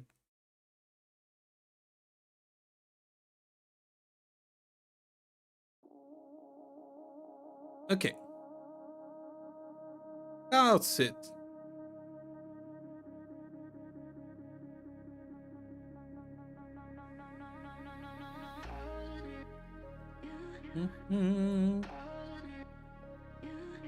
No, wrong cow.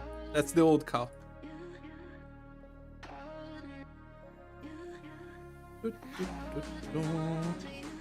Is a Watchman, which I can only imagine is a new medic class.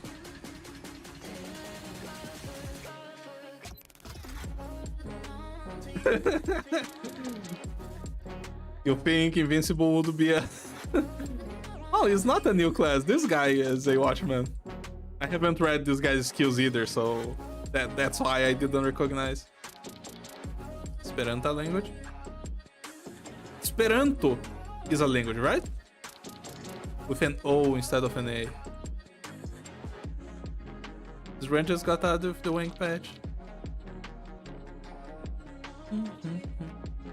Let's see what this class does. Restores HP of allies and can take off. Cannot block and will not be attacked by group enemies, but can block aerial enemies. Oh, I think I remember when she got released on CN. I think I saw a gif of her history or something like that. Doesn't call like teleport herself and other team members to like somewhere else? I think there was something like that. Let me have a look at her art. Wait. Why did she get a Wizardel cannon? Like, what the fuck? Did we get another old fart to enter another weapon and become part of the squad again?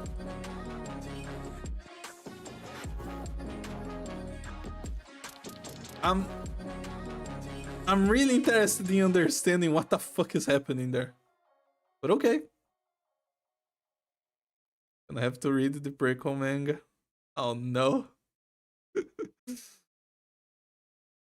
That's the original Umaten. Oh my god. We have a Monster 1. Don't know her story, but I think that's the life support device. So, what you're telling me is that Calcita is gonna go to the battlefield fighting with her medical equipment, but like not the medical equipment that she uses to heal others, the medical equipment that's supposed to keep her alive? Is she...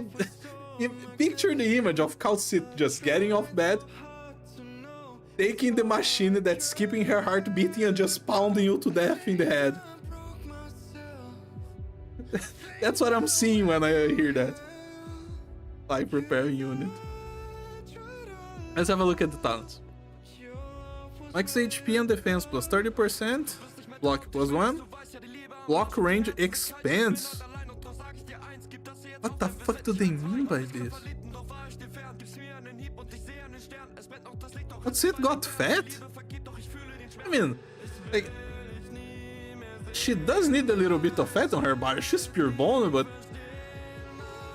that's a really weird one.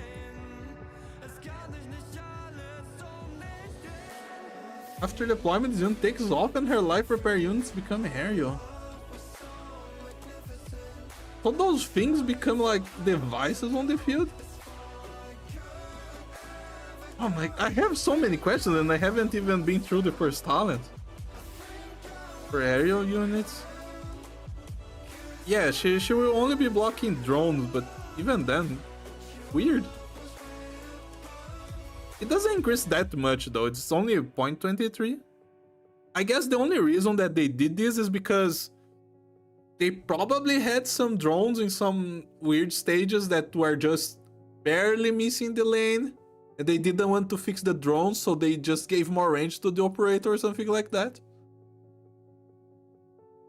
If you can go into Reginio and come back, you're gonna take the coolest shit back. It's only fair. When other allies enter this unit's attack range, they will immediately gain 1 shield and be granted a buff. Healing by 60 per second for 30 seconds. This effect is unable to be stacked, and the healing effect is doubled for Rose Iron Operator. Sure. I mean, that is a cool talent for a medic to have. Not mad at that. Just, what is going on here, man? Blocks nearby lanes as well. Yeah, as long as the enemy doesn't go all the way to the corner, because there are enemies who just decide to walk right through the corner and then they just don't get caught by... It's weird to explain. Arknights are some quirky mechanics on the enemy's movement because of the 3D aspect of how the game was made. 120 HP per second is pretty baller. And it lasts for a meaningful amount of time, like 30 seconds is enough to get a skill going on operators. It certainly is meaningful. Okay. Q. S1. Attack plus 90, SPD plus 50. Block range for all other allied operators and their takeoff stats is increased. Okay. She makes everyone go fat, and she becomes super fast and super strong for 35 seconds with a 50% uptime. Sure. That by itself is a nice skill. Even when medicine stick becomes an operator. Why use this skill, lol? I mean, yeah, but like, even for a generic. Because this is just... this thing here, what's the name? I will never remember the name of this basic skill. Swift Strike. This is a Swift Strike with a bonus. And for some reason, I kinda am valuing this weird extra block range quite highly. I feel like this could be meaningful in some weird way. So just this by itself sounds interesting enough. That's it, being greedy and taking out the true damage. Or anything related. You can't be giving true damage to anyone. You gotta keep them for the plot armor ops. S2. Attack range expands. Attack plus 150. Attacks instead fire a medical unit, prioritizing enemies. And when the medical unit hits, deals 380% of attack as true damage to enemies. Slow them for 5 seconds and heals surrounding allies for 200 of this unit's attack. Your activation grants 10 ammo. The skill ends when all ammo are used. So she really does act like the Cannon from Wizardell. She's like a mix between Wizardell and the Mongoose. What's the Mongoose's name again? Folinic. She deals a bunch of damage, she heals, she has ammo, she explodes things. Attack plus 150. How much attack is she getting? She's going to 250, 1,250. That's still not enough damage. That was funny. Well, I'm gonna read S3 before I comment anything on that. The damage is Splash Caster if continues low. And it's a medic! I have 4 sources of true damage from medics compared to casters with only 2. This is only OG Cal buff to monster, but does not decay. The wins low. Really?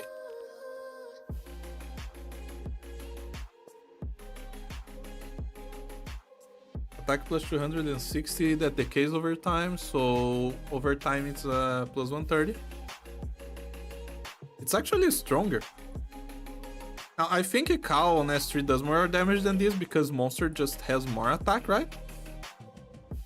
I don't think we can see monster's stats, but I think it has more than 500 attack. But even then, just the fact that this is AoE, and like, it doesn't do this damage. It deals 4 times this damage. It's like a 5k hit. Yeah, literally a 5k hit. Crazy, man. As balanced as it should be. Come on the left corner, show stats. Oh, thank you. Yeah. Has a lot more attack. The new Calcit is gonna have this attack during the skill. A little bit less than this, but then it's gonna be multiplied by 4 per hit. And here it's not. Here it's multiplied by 1.3. Or by 2. It's twice that. So like this Calcit has double the old Calcit damage on her S2. Absurd. Cal2 will shoot the medicine if there are no enemies in her range, therefore wasting her ammo, but incentivize you to use it correctly.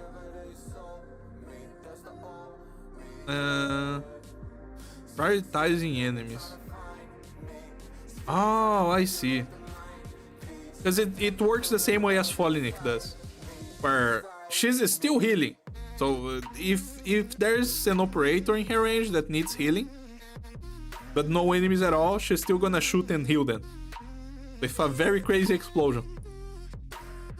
Okay. Can a monster get healed by both cows? Good question.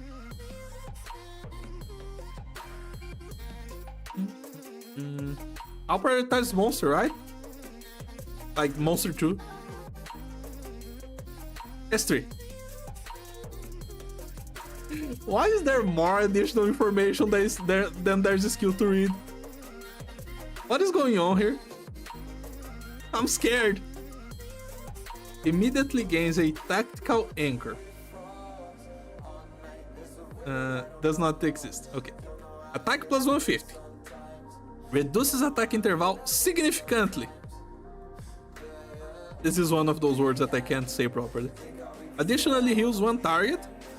After deploying the tactical anchor, this unit will move to the design tile, and at most 2 allied operators are able to be deployed in a tile within this unit's attack range. Yeah, I've seen this clip. She moves things. The skill reduces Calcit Speranta's attack interval by 1.55 seconds. Wait. So it goes to 1.3. Okay. The skill prioritizes moving the 2 most recently deployed operators in range. Cal Speranza will redeploy facing the direction of the tactical anchor. You can choose which direction you want people looking at, it's not random. Okay. Operators moved by the skill will be retreated and moved to deployment waiting area and can only be redeployed in Calcit Speranta's range. If they are not deployed before the skill ends, they are considered retreated and their redeployment cooldown begins. Okay. You can reset ops with this? But if you just click and forget, you just lose 2 ops. Okay. While moving, Calcito Esperanto and the moved operators disappear and become an intangible object that travels to the target's location with a speed of 3.5 tiles per second.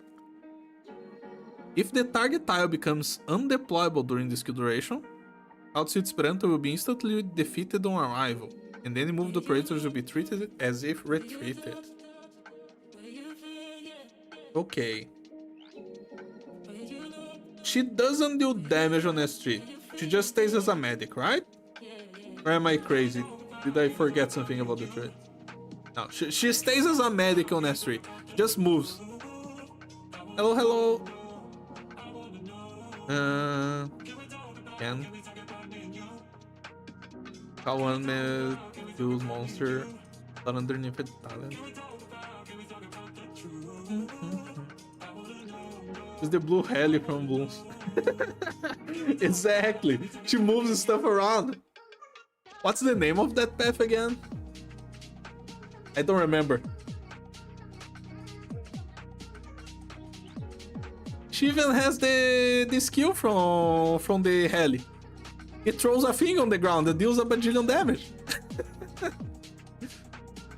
If Calchu somehow died before her passengers got deployed, you lose the passengers. Yeah, that's what I'm realizing here. It says even if the tile becomes undeployable, like, let's say for example you're fighting against Frost Nova and Frost Nova throws black ice during the movement or before you can deploy the op, they're just gone. Yeah, exactly. You lose everyone. Chinook! That's the guy. You can get any operator into Kuei Long's boat and move them on the same frame with this skill. Yeah. That sounds like something you could do. But to be fair, at that point, if you're min-maxing Kuei Long to that extent, like, good lord, you're either having the best run of your life or the worst run of your life.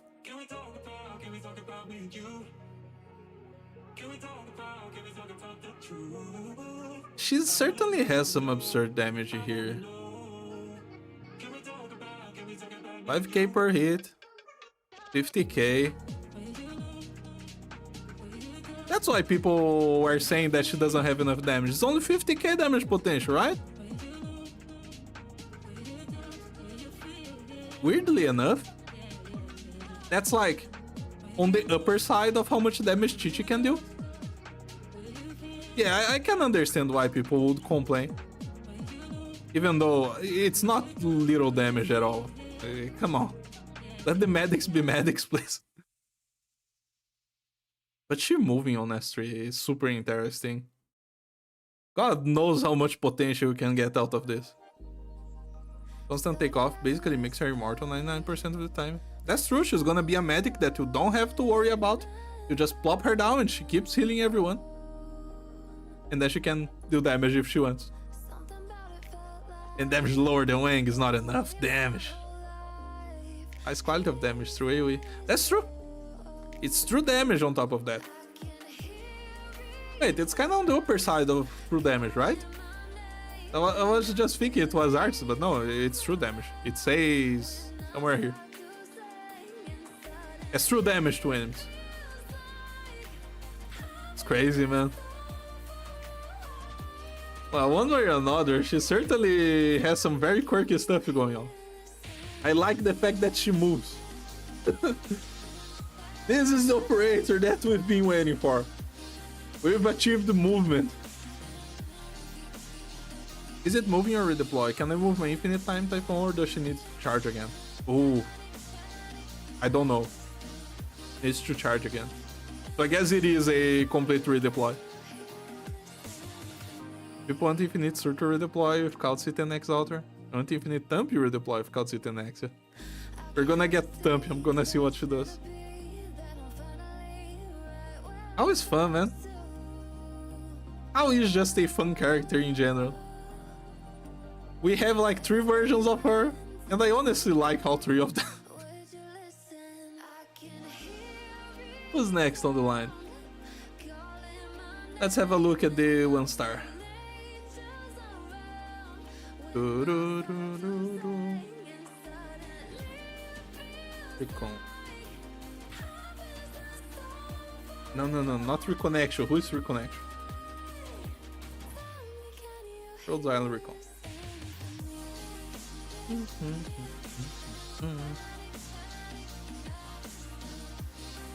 Another Tactician Vanguard. The cat and dog from Monster Hunter Rise. You gotta love these little guys. You guys like Monster Hunter? Ruby made me play Monster Hunter when we got the announcement for the first collab, and I enjoyed it like I didn't expect. Monster Hunter is a really good game. It could be better. It has janky hitboxes that it shouldn't have. The game should be better than that. But it's a really good game.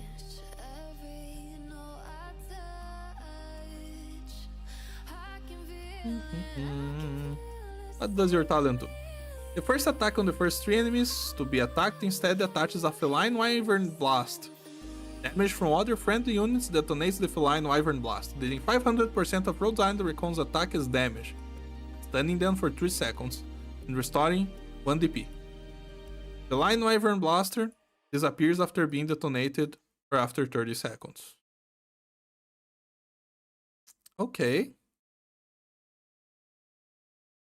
The damage is not gonna be meaningful, right? Yeah, it's 500 damage. It's not gonna matter. But it stuns the first 3 enemies for 3 seconds and gives 3 DP, which I imagine pays for himself. Yeah, just pays for himself. It's certainly not as useful as Galus. Galus was much more crazy than this, but you know. For a 1-star, it's not on the most boring possible side.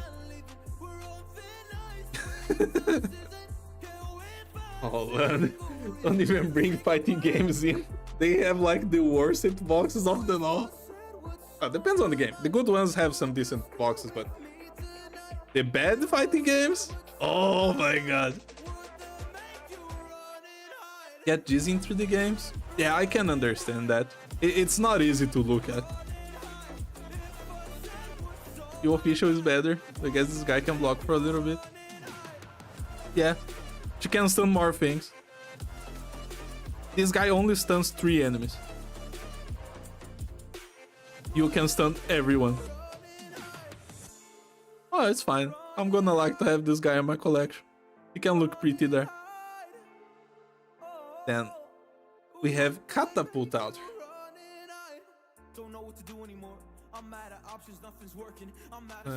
Wait, where is it? Couldn't find Zinogre. There it is.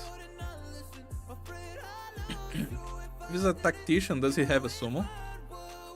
Probably, right? You probably have the cat throwing the explosives and the dog on the ground. I found Confess 47 very useful in one of Vector Breakthrough supply stages. I'm mad at Confess. He doesn't wanna give me his potentials. Mercenary Guard. What is this? I have not looked at this girl, so I also don't know what mercenaries do. Let's learn now. Can spend DP to strength combat abilities. So it's a guard that eats more DP. Okay. It's a red start shop. Yeah, I did buy her. Like, don't get me wrong. Where is she? Here. Look, she's full pot. I just didn't read her. But I did buy all the red hair tops. The Hadi is kinda meh, but her art is so good. Yeah, let's have a look at the catapult art. It really is the Zinogre armor. You really gotta appreciate how whoever they got to make the art for the for the operators wearing the Monster Hunter armor. They really did a good job.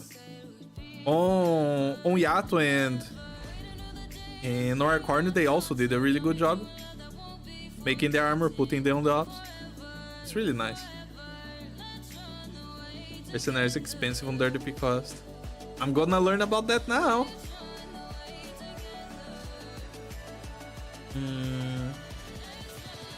How's your attack? Kinda have a low attack, so I imagine I gotta pay to have attack. Attack range increases during skill activation. Activating a skill unleashes a Morph Slash that deals damage and consumes all skill charges.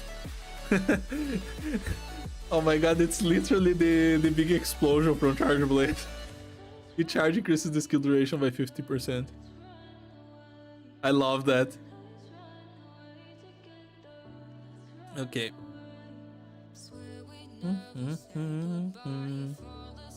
They're gonna try to make more ways to spend DP. Merchants are not enough. S1. 20 DP to activate? What the fuck? 2 attacks to charge the skill? 4 seconds duration? What the fuck is happening here? 20 DP to increase attack interval. Attacks alternate between 5 hit and 10 hit combos that hit all blocked enemies. And each hit deals an additional 35% of attack as arts damage. Oh my god. It just makes the blade go spin.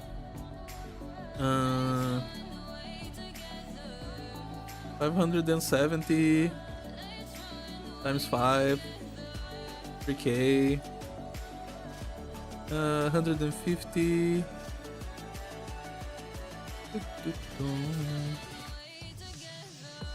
I don't know. It's kind of funny. 5 charges. So it's not. Wait. Is it 4 seconds? It has to be 4 seconds. It's saying 4 right there. How can it have 5 charges if it's a 4 here? I'm confused. Did they mistakenly put this time here? It's like, this is the column for the duration of the skill. But if the duration has charges, how can it have 4 seconds? Oh! I think I get it now. For some reason, she can just get more charges even though this procs. Oh, it's because it's manual. So you can just attack 10 times, get all the stacks, and then just click again. I got a little bit confused there because I thought, yeah, charges. I thought it was talking about ammo. No, it's actually just skill charges. You can activate the skill 5 times. I don't know what has gotten to me. Yeah. It's considered as from Casimir, so you can also do true damage referral with winners. That's funny. I mean, that would work nicely. She doesn't get to very high numbers, not on this skill at least. She doesn't have a modifier, the only modifier that she has is an extra on arts damage. Let's see S2. I always use all charges according to talent. Oh, that's true. And then it increases the skill duration plus 50% per each. So plus 250%, that's plus 10. So it goes to 14. How many hits is that? 10, 11? Can hit 11 times. It is a lot of hits that she's gonna do. Any attack buff that you put on this girl is gonna be very explosive on her first skill. Hello. S2. Consumes 5 DP and increases attack defense by 100%. That's a lot cheaper than the first skill. That's a big modifier to start with. When skill is active, consumes 10 DP to activate equipment alteration. Dealing 350% of attack as physical damage in a frontal area and dealing an additional hit of 150% attack arts damage for every charge consumed by the skill. Then the skill immediately ends. Okay. So this is like the going back to Sword and Shield mode. I imagine you do that little spin with the Sword and Shield, and then she does that big hit at the end. And then the more stacks she has, the more damage she does. 150 per charge. And it's the same skill cost. You hit 10 times with her and she has maximum damage. And this is gonna be a big hit. 150 times 5, it's 750. She already has double. So it's like really big damage, 16 times. It's like an 8k, 10k hit. That's crazy. It's a big hit. And it comes back super quickly as well. I imagine this is like super easy to play with. Although she does attack kinda slow, right? Oh no, it's 1.25 now. That's gonna be crazy. Versus basic buff, seconds mix damage and more elaborate. And the second one is just bigger damage overall, just because she has so many modifiers. That's the first one here. She just applies 2 different modifiers. First she adds attack, and then she deals damage based on the attack that she has. Like in Monster Hunter, hitting all charges on one target is kinda hard. That's fair. The nature DP like crazy too, though. Faster than merchants. Oh yeah, that's true, because she does take 15 DP to do this.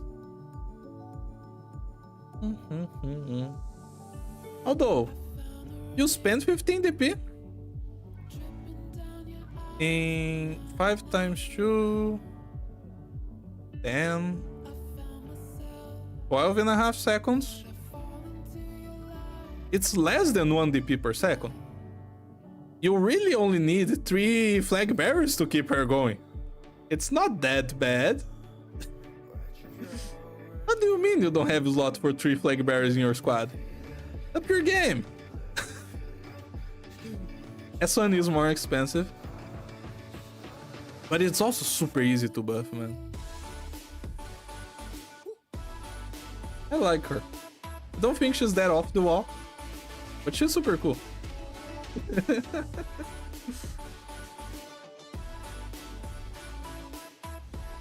Okay. She has a mod that gives her a bit more attack from spending DP, which helps a little. Oh, for sure, because this one doesn't have a modifier. Where is it? I haven't been looking at the modules. Maybe I should have. Attack range increases during skill activation. Activating a skill unleashes a morph slash, deals damage and consumes all skill charges. Each charge increases the skill duration by 40 and gives plus 3% attack. Yeah, she gets a 15% modifier just in general by using either of the skills. That's quite nice. The next one is Mizu Orchid. Mizu is one of my favorite mons, so I am excited about this one. But I'm also not kinda very excited at all, because I don't like the ranged weapons, because they control very horribly. Whoever designed the controls on the ranged weapons in Monster Hunter didn't think like me at all, let's put it like that.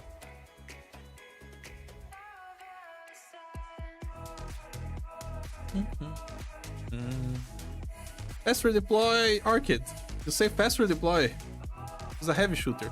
Oh no, heavy shooters have that module that cuts deploy in half, right? Yeah. Because it's the same class as Acid Drop. And I think Schwarz also has that. I mean, I imagine all of them have that redeploy time reduction module, but I don't actually know. I just know the Acid Drop and Schwarz actually have it. Most quoted AS sniper, solved all your sniper voucher issues. Province 2. Happy Orchid got an outer. It did. And she's wearing a super cool armor. Look at the visuals of Violet Mizu.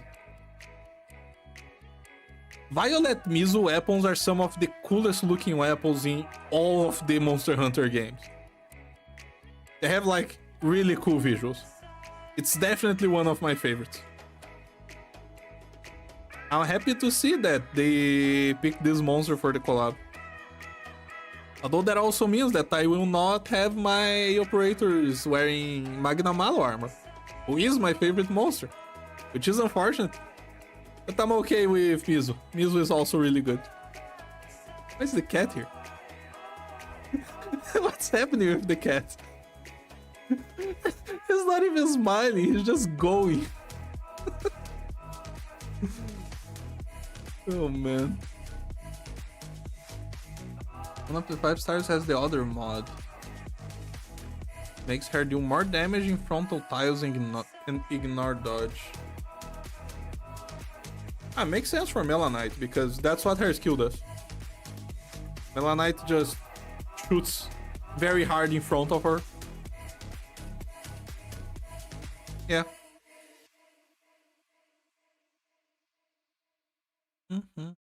The third Monster Hunter collab will feature Devil Joe. You heard it first. Did they bring back Devil Joe for Wilds? I haven't looked at anything for Wilds because the game was way too bugged for me to even want to look at. After skill is activated for the first time after deployment, increases the attack of the next 50 attacks by 120%. What the fuck is this girl going to do? Sure, she has a 20% modifier on 50 attacks. Haven't played Wilds. Oh, okay. That's also what Province Talent does, and she has 0 initial SP, so the redeploy isn't the great. Unfortunately. Redeployment time minus 15 seconds, and the DP cost does not increase when redeployed. Oh, you really are supposed to just fast redeploy her a bunch. So I imagine her skills are just gonna shoot non-stop. So you deploy her down, you use that 20% on the first 50 attacks, and then you retreat, and then you deploy again, and you do it all again. Let's see. Because she doesn't increase cost. How much does she cost initially? Where is it? 16, 18 with you. How much does it cost? 22. Damn, she's cheap. Just super cheap to deploy.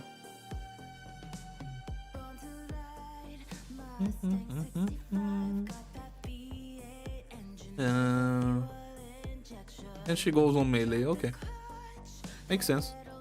Because bow on Monster Hunter, it is a ranged weapon, but any of the weapons on Monster Hunter basically have to be played as melee to be played effectively.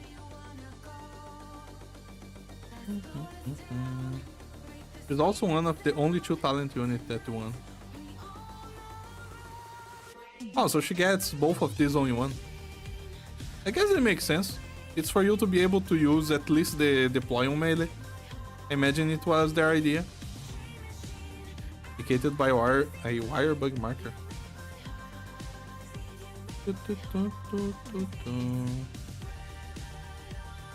Okay. Interesting. You're not only supposed to be redeploying her again and again, you're supposed to be deploying her again and again in the same place. Don't deviate from your initial position. Yeah, she is super cheap. Kinda weird even for this class. But it seems like she's gonna play very different from anyone else in the class. Let's see. Immediately fires 4 arrows with 160% attack each. If additional charges remain, consumes an additional charge to use a power volley. Immediately fires 5 arrows with 200% attack each. With each arrow having a 20% chance to stun the target for 2 seconds. Stores 4 charges, release 1 charge automatically when charges are full. Auto recovery manual. And I imagine this line here at the bottom doesn't really matter that much. It's just here so that you can use this skill as an AFK skill if you want. You don't have to worry about anything, you just plop her down and she's gonna activate her power strike.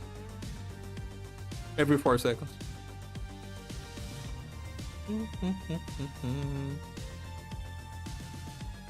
And if you can store more charges, which, I mean, you always can because it's manual activation. So even if she does activate things on her own, she's gonna use 2 and then charge all again and then use 2 and charge everything again and use 2.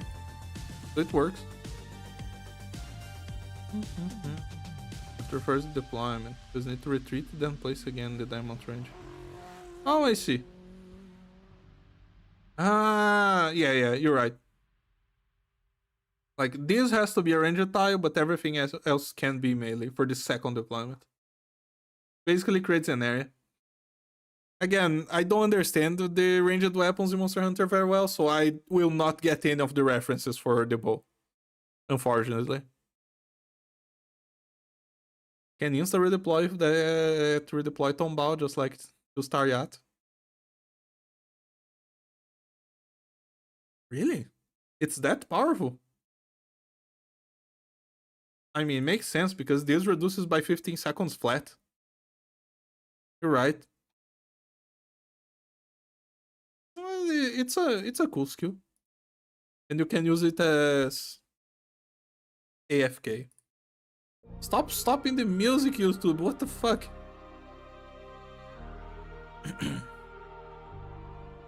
S2. Take off. He flies as well. Immediately fires 3 volleys of arrows at all targets in range with 3, 4, and 5 arrows respectively. Sure, that's like something that Poe does. Each with their attack increases to 180. Then land and deal 300% of attack as physical damage to enemies in a small frontal area. Oh yeah, I remember there is a bow skill where you kinda jump. You do like a ground slam. This is what she's doing here. She's jumping, firing a bunch of arrows, and then just jumping to the ground and dealing a bunch of damage. Start 3 charges and is immediately used also on deployment. I see. So I sure you can already do the thing with redeploying if you want.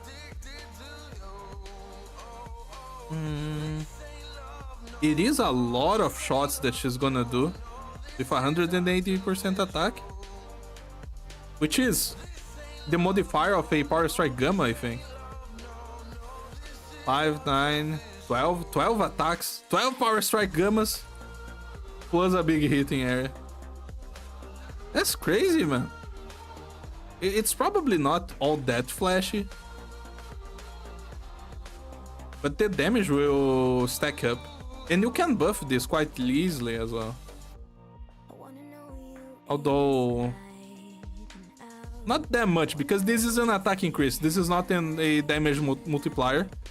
So it won't be that easy to buff her to the point where you're gonna feel the buff very much. She works by herself. But if you wanna power her through, this skill doesn't do very well. S3. After charging for 3 seconds, fire a piercing arrow in a straight line. The arrow pushes each enemy it hits with great force, dealing 360% attack as physical damage and 60% of attack as arts, while surrounding enemies for every set distance traveled. The arrow has infinite range. Huh.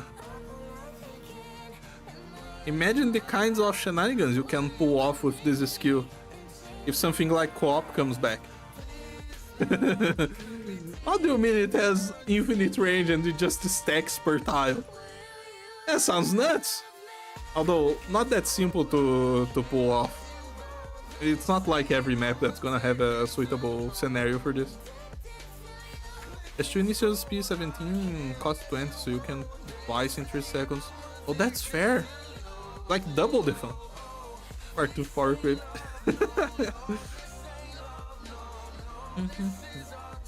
She has a small wind-up of 3 seconds. And then she shoots. And she pushes everything as well. How much is Great Force again? Where are you? Peter. Significant. So it's going to be Force 4? Wait, no, that can't be right. Because Peter is Force 2 and Force 3. Greatly, significantly. Great. No, this is Force 1, right? It's only Force 1. Force 2. Yeah, Force 2. Right. Let's see. Oh, it's right here. Is it? No. Yeah. Force 1. 2. Attempt 3. It's on the bottom. I never learned the names. And I didn't see the explanation here. Force 2 is not that big of a deal. Any meaningful enemy that you would want to push away usually wants to be pushed by Force 3. So I don't think that matters very much. But at that point you wouldn't care anyway. You're just dealing damage to everything that can be pushed with Force 2. You're just killing everything. I don't see the push being impactful in any way.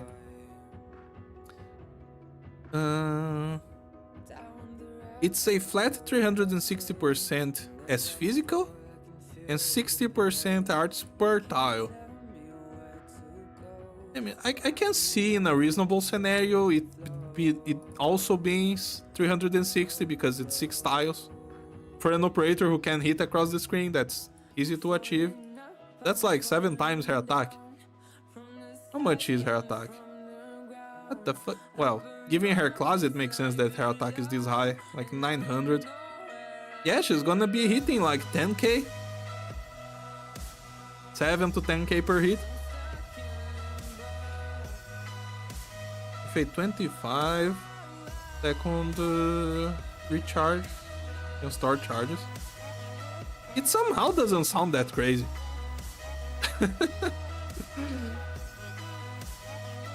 I do think she's interesting though. I probably would like her more if I liked Bow at all, but I don't. Use two niches because it's more than worth. I think she stays here next to Catapult. Her worst skill, surprisingly. Crazy, man. Because S1 is a very easy to use skill. If you wanna play with Orchid, if you like Orchid at all, you can just use this for everything. And she's gonna do crazy amounts of damage on her own and you don't even have to click her skill. And then S2 is a funny fast redeploy skill that does crazy damage. And then S3 is weird.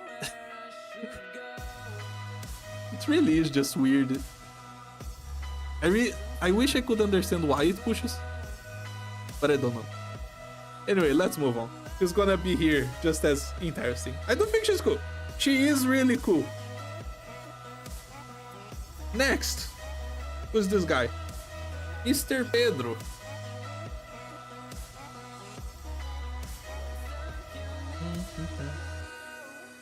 This is great for ending 4 and 5 in IS6. Dude, I'm so scared of playing ending 5. Ugh. And I gotta start because there's not that many months before they release another IS, right? Or did they stop? I don't know. Pedro Biá! He's a supportive ranger. Lord, everyone today was like a new class. 7. Oh my god. Okay. What's your trait? Can use triggered effects to assist in combat. Is this like a setup fighter? With that description, it sounds like you're gonna be putting dolls all around the screen and then activating skills to make the dolls do different things. That's a crazy range right there.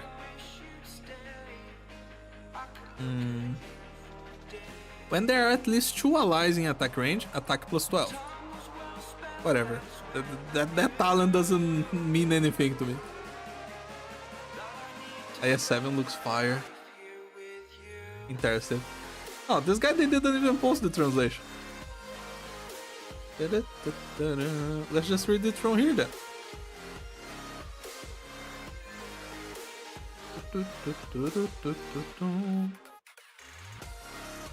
Kinda weird that they translated the talent but not the skills.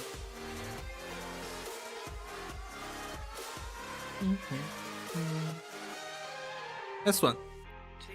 The next attack's attack power is increased to 135%, and it attacks 2 targets simultaneously, applying a triggered effect of Pedro's to them. Does not stack, prioritizing targets not already afflicted with the effect. When receiving spell damage, takes additional spell damage equal to 220% of attack power. Okay. So basically he puts a repeatable bomb on enemies. It is a power strike, right? Yeah, and it is offensive recovery as well. The jump scare. So it is a power strike on 2 targets that deals a little bit of damage. That number is not unusual for power strikes on supporters. But then the important part is that it puts a bomb on them. And that bomb deals twice Pedro's attack every time they receive arts. So if you have something like Keobe attacking an enemy, that Keobe is gonna proc a lot of hits. Because this guy is gonna be exploding on every Keobe hit. Repeatable effect under certain conditions.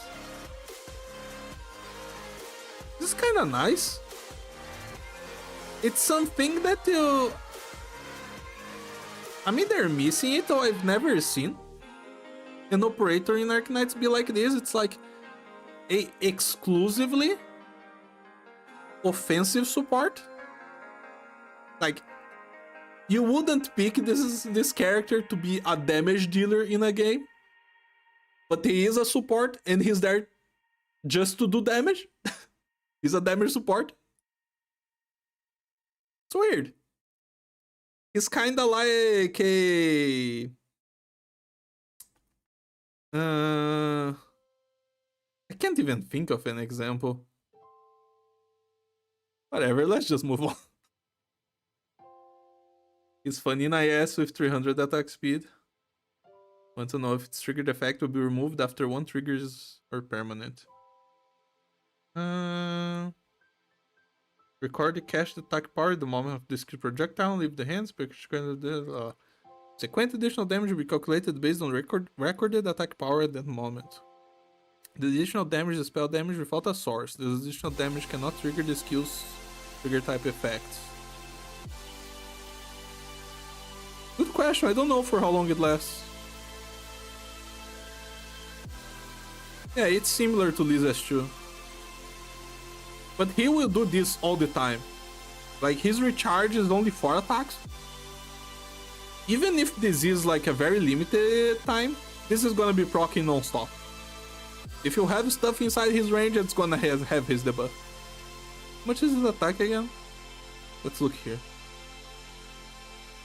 And it's 800 attack. That is big. It's 1600 per time that the enemy takes arts damage. It's a massive extra. Less damage. This is kinda how things are coded, so that things don't proc on themselves, like this is the case. If it was considered sourced from him, it would probably proc the talent again and again. It would turn into a self-feeding loop. That's why they just decide that no, this doesn't have a source anymore, so that doesn't happen.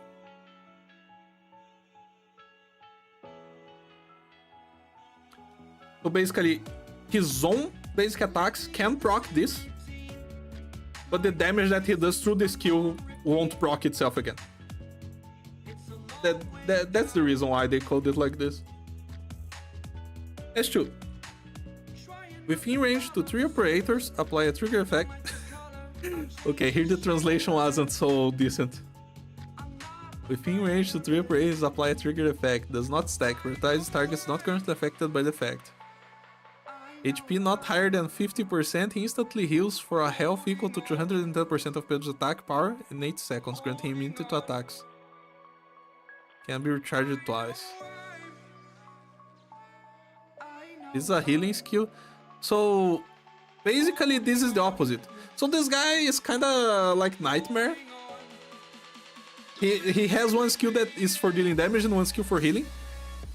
The debuff on the first one deals damage, and the debuff on the second one makes enemies that are hit to proc healing on allies equals to twice his attack.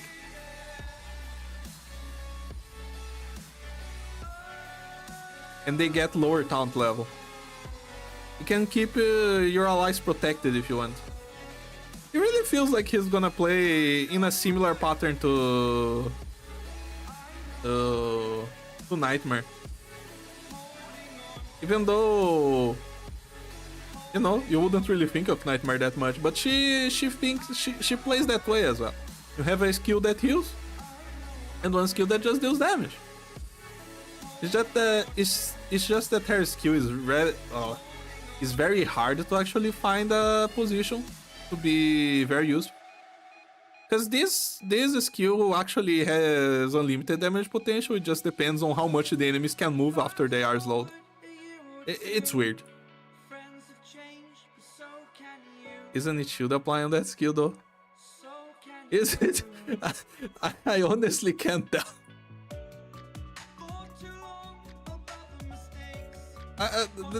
I think I'm not gonna get much more than just the gist of the skill because this translation is completely botched. This skill heals for 0. Therefore, target selection is subject to the healing reduction effect. Oh god, there's shenanigans in this guy. Lower top level on Priestess. Cannot be healed by healing allies.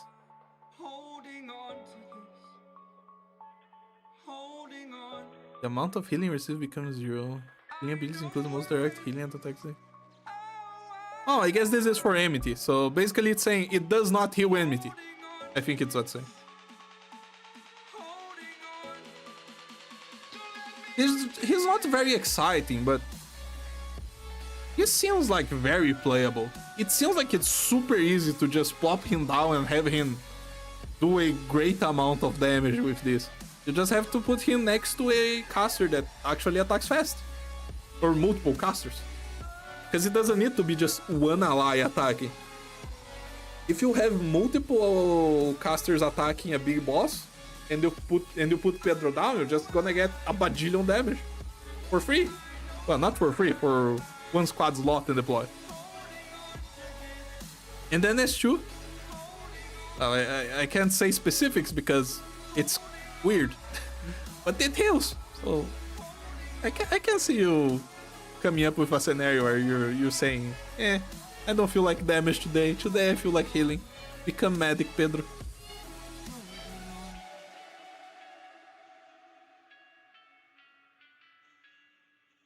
What? They both are interesting. Ascalon's tongues on the rise. Would that proc? Because here's the thing. Ascalon's poison might also be sourceless. I think poison effects are sourceless. If it's not the case, if it counts as being as the arts damage coming from Ascalon, then yeah, it's gonna proc, and then her poison suddenly becomes crazy. Well, let's just go next. A Frisa.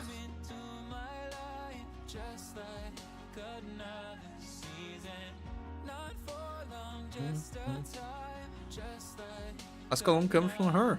When you increase her attack on skill, her DOT also increases. No, even then, it could be the case where the game reads her stats constantly, but it still tags the damage delta as sourceless. Because it's different, the thing being sourceless and the thing caching the attack. Of course, I don't know. I have no idea.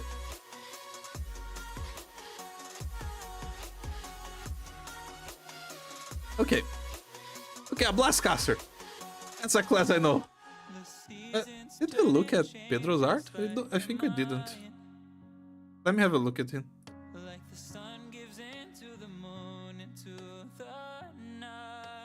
What are these scraps that you're wearing, dude? Is he like bringing the stuffing of his chair with him, just under his coat, everywhere he goes? Like, what's going on here? No. No. Oh shit. Close this. There you go. Is he like a little puppy? Looks like a dog. Yeah, it seems like he is a dog. Like a... What's the name of this dog type? Whatever, I don't remember. Another 100k damage unit.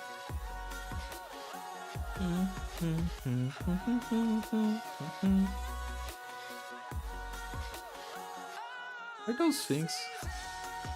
Is he like throwing nails at people? Well, whatever. Let's go to Afrisa. Afrisa... 6-star Blastcaster. Wait. Isn't this kind of tattoo from that other game? Like, I think there's a game where a lot of characters have a tattoo like this. Isn't there? That might be crazy, who knows? That's a cool art though. Look at this glitchy effect. It really does look like a character from somewhere else. Wait a second. She's a complete furry here. And here she became a Kemono Friends. That's funny. Oh well.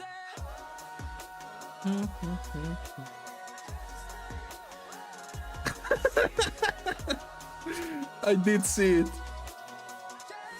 Written weirdly. Oh man.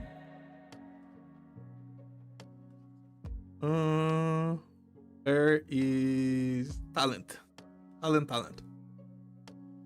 Can deploy a repeater for 25 seconds, which changes the direction of her attacks and increases their range by 2 tiles. Attack plus 25% while the repeater is deployed. I see.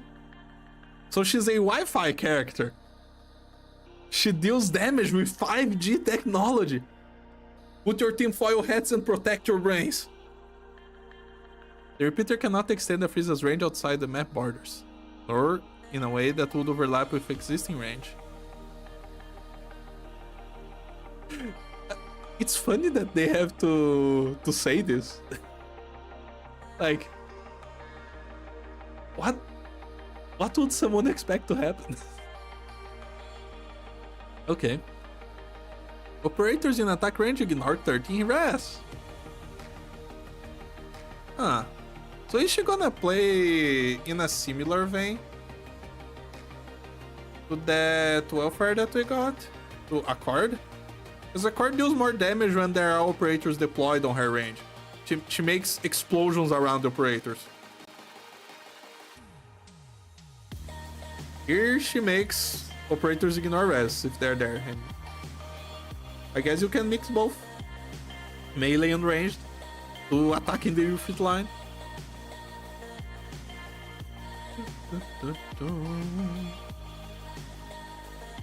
Attack plus 165, repeated duration becomes infinite. Wait, what? That's funny. Her one is just it's fine, just play with her as if she's A limited skill up. Just get the extra range. Who cares? Get some extra attack on top of that as well. Be the lord of the Ifrit lanes. There was a day 1. But where she deal damage to every time a massive boss under certain conditions. And she absolutely altered big bosses of NA6. Oh god. Let's shoot. Fires an infinitely long beam in a straight line ahead, dealing 150% of attack exerts damage every 0.5 seconds. The beam's direction can be redirected by friendly operators. Oh my god, we're playing the Witch King mechanics, the Kaida event. But we're actually doing damage now instead of just recovering our SP recovery. Okay, this is super fun. I just love the idea of playing Connect the Dots in the middle of an Arknights map. Lingering Echoes event. Yeah, exactly. The Kaida event. Good boy Hyde. He died for our sins.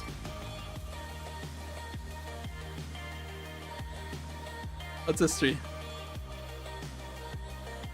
Upon activation, stops attacking for 3 seconds, recalls all repeaters, and refreshes the redeployment cooldown. Attack interval is significantly reduced. Attack goes on 45. Attacks deal 200% of attack exerts damage and slow targets for 0.4 seconds. When an attack passes through a repeater, it deals an additional 30% of attack exerts damage and extends the slow duration by 0.4. This part reads close to what Accord does. And then on top of that, she has a big attack increase and a really big attack multiplier. And she slows for longer. My gay goat, literally. Yeah, that's Hyde. Skill 3 kills Patriots, by the way. Really? Without any help? That's crazy. I mean, those modifiers are really big. What is the base attack of this class? 1000? So per hit. And she's gonna attack super fast. Reduces by 1.1. Attack speed originally is 2.9, so 1.8. Dealing 250, 500. It's 5,000 per attack. That is kind of a lot. 1.8, that's 20 something something. Yeah, it literally is 100k. Win 100,000. Join the first day Bugfish crew with Teleke Skybox. Unfortunate. I mean, this one isn't as interesting as S2. Like, it's just, yeah, do big damage. That's what you want anyway. S2 is funny. I like S2.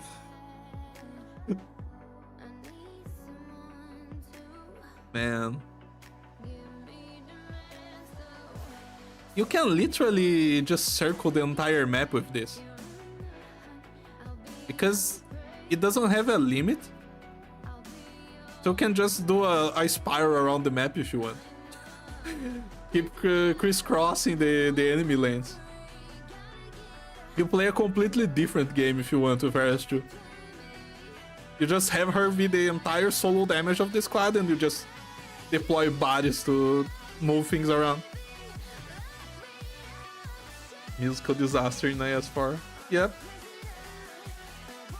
Her attack increases when passing through repeaters and her res ignore. Yeah.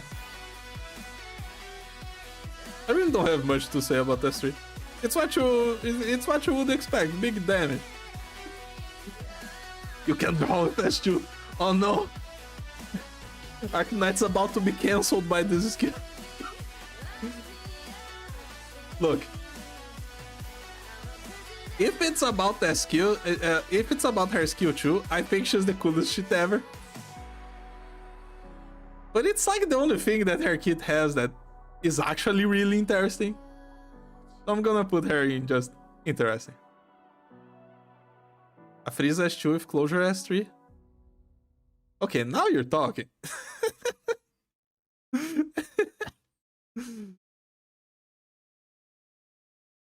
Uma, my friend. Okay. Next is Mr. Giraffe Man. It's Mechanist.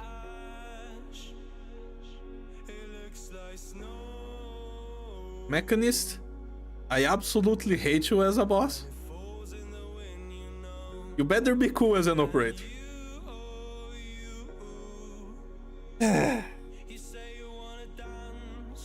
He certainly has his giraffe back.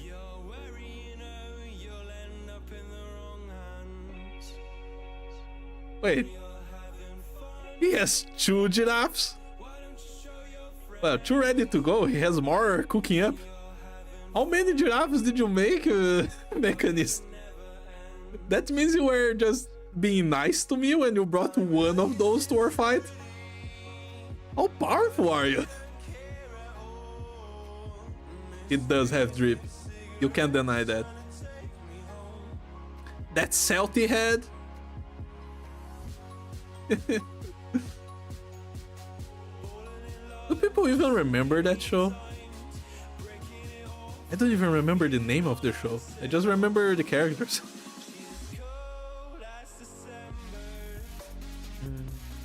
RP with him parting with logos. Parting. What's your class, Giraffe Man? Sentry Protector. Okay, the guys that got the module to review Invis enemies. What else can I define this class by? Oh, they are like offensively supportive in general.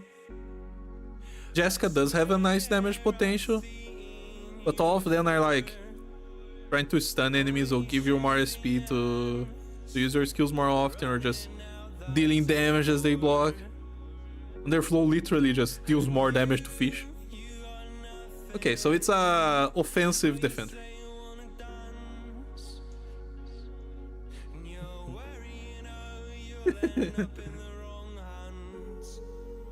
Okay. Talent 1.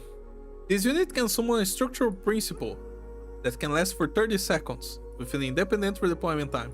Why does this guy have a quick way to look at his stats? Giraffe. 3,600, 500, 700. This is a defender by itself. This is a defender who carries another defender. Lasts for 30 seconds with an independent redeployment time. Okay, it's kind of like the Jessica shield. Upon deployment, gains barrier equal to 40% of max HP, and the structural principle can also gain the said barrier upon its deployment. The barrier can block excess damage. Sure. It gets extra HP on deploy. That's interesting. Let me just have a look at the module. Oh, this is an AS module, right? This unit can summon a structural principle that can last for 30 seconds with an independent deploy time. The black slow drawing seekers. Oh, I understand. This guy is gonna be like Radiant. Yeah, it's the same type of module. I understand now. He's the star of our next IS. Yeah. I understand now. Barrier functions like a shield if the damage it takes is greater than the barrier. Oh, that's interesting.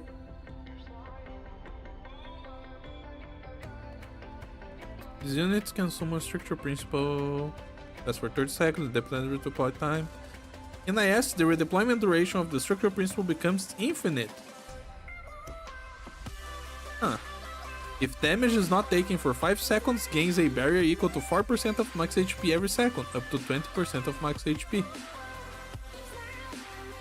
I see. I think this only applies to himself, not for the giraffe, right? So basically he can regen his barrier if he doesn't get hit. Which certainly could be useful. And he gets plus 100 attack and 80 defense. It's weird that the IS module only does that. Like, it just makes so that the giraffe is completely independent and can be on the field for as long as he wants. But I guess it makes sense given that Mechanist is what he is. Loading out for S7 to Yen to not burn out this time. That's probably a good idea, playing the entirety of IS twice. It probably takes a big toll on you. S1. Attack interval increases. Each attack deals 155% of attack 5 times as AoE physical damage. So that 100 attack that he's gonna get is gonna be quite meaningful. Well, if you ever use S1, which you won't. Your activation grants 3 ammo and the skill ends when all ammo are used. 7 seconds, no, not 7 seconds, 7 attacks to get the skill back. I mean, this is actually completely playable. It's actually a meaningful amount of damage, especially for a defender. He has meta upgrades. They're trying to not make him as dominant as Raiden. Which is good news, because Raiden is not just a tad too far. Raiden is completely off the wall. They did way too much with her in S6. Gives a giraffe that helps you travel in S7. Oh yeah, you actually get stuff during the map gameplay as well. That sounds cool. I mean, well, for however weak he might be, if they designed stuff in IS7 around him, it's sure to be fun. S2. Attack plus 150% immediately grants self and structural principal barrier equal to 10% of max HP. When this barrier is destroyed, inflicts 200% of attack as arch damage to surrounding enemies and frightens them. Oh, for 3 seconds. How much is the recharge? Oh no, you're not gonna get this non-stop. Afterwards, spend 1 ammo to replenish the barrier. Oh, you are gonna get this non-stop. Excuse me. Skill activation grants 8 ammo, and the skill ends when all ammo are used. I see. You can tank very scary stuff with this guy.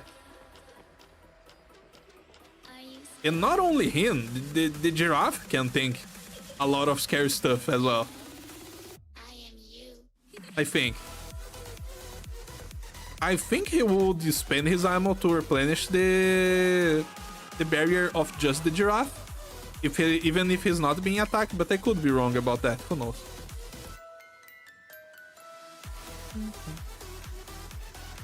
Ooh, they changed the way that the map is drawn.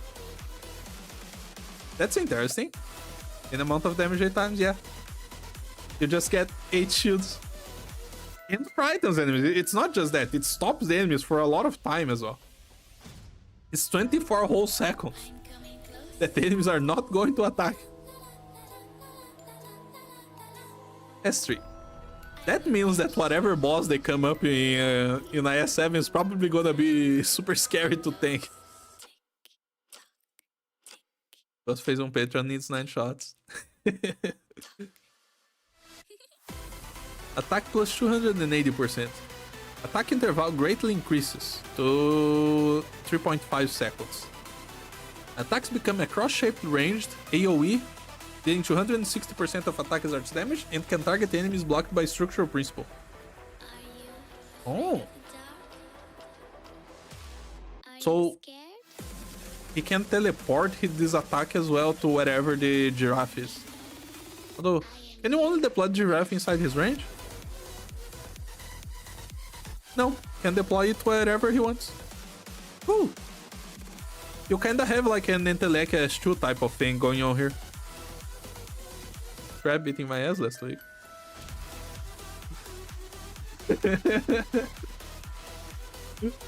Oh man, I don't like that boss. It's fine. I beat it. It wasn't even painful this time because I know how to deal with Giraffe Man now, but I still hate it. When skills activated, deploy structural. When skills activated, it deploys structural principle. We ran forward and stop when it reaches an enemy or ranged tile, dealing away physical damage equal to 300 of its attack and applying 50% enfeeble effect that decays over time. Oh my god, not only it attacks whatever the giraffe is, the giraffe just goes on top of enemies. Oh my god.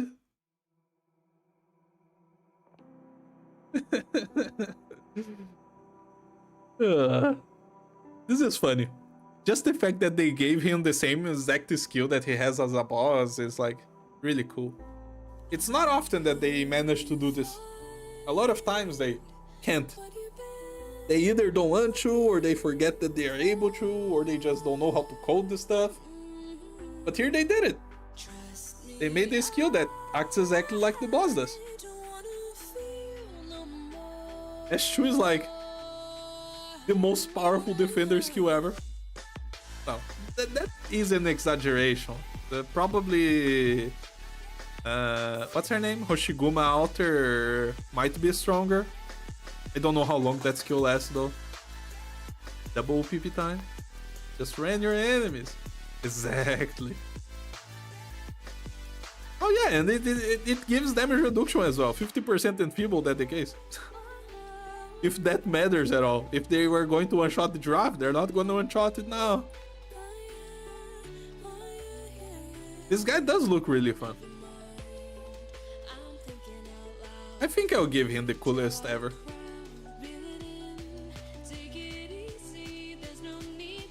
Same as Raiden. Raiden is also super cool. The same way that she has 3 super cool skills. Giraffe Man also has 3 super cool skills. Even his first one. I liked it.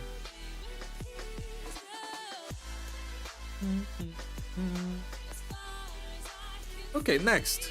Oh, that's a cute one. Time Slot. I've seen people liking this girl.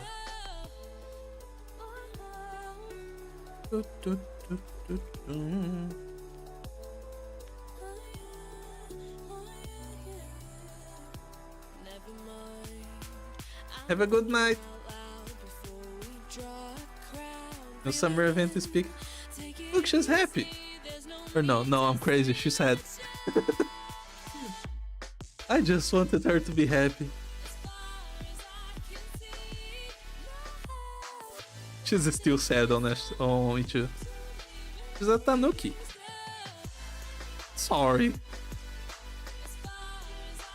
What did you do? She has some auricular protection right there. Is she like a... She might be like a radio signal specialist or something like that. How do you say that? I don't actually know how to call that profession, but... You know, just like someone that's supposed to be on the radio, listening to stuff all the time.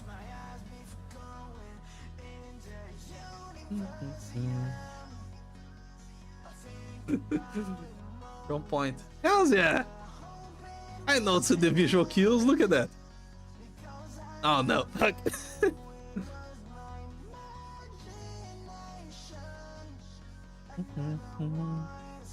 Attack plus 11%, and drone attacks have a 50%. Oh, I didn't even look at the class, but it's a mecha card, right? Yeah, mecha card. It has drones.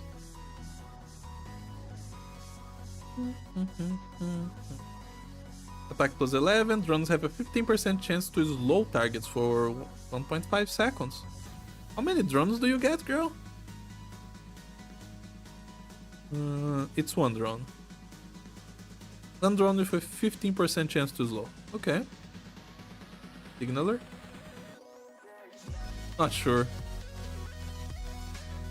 I guess I was thinking of something like a sonar operator in a submarine or something like that. But not her case, because she's obviously not underwater or anything like that. Her first skill is just a generic plus attack. Let's read her second skill. Is that the emote? Her S2 is just a Tanuki praying under the light of her staff. Drone +1 releases drone to attack enemies. Ooh, she's an overload skill. Man, she's gonna have a massive duration. Look at that. Release drones to attack enemies. Overload stops attacking. Attack plus 50% and SPD plus 65%.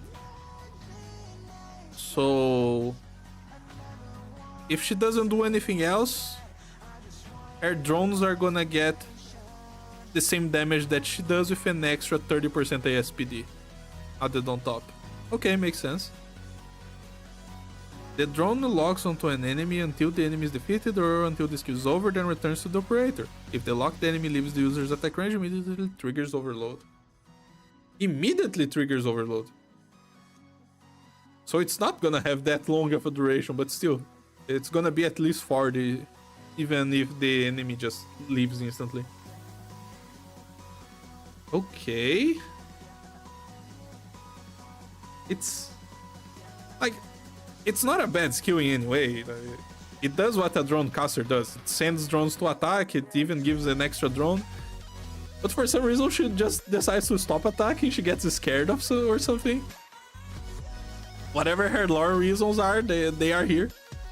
She gets frightened or she just freezes. And then her drones just do her job anyway. Like, I don't hate it. It's just nothing too special, right? It's just a drone caster, which is still cool. Drone casters are a nice class.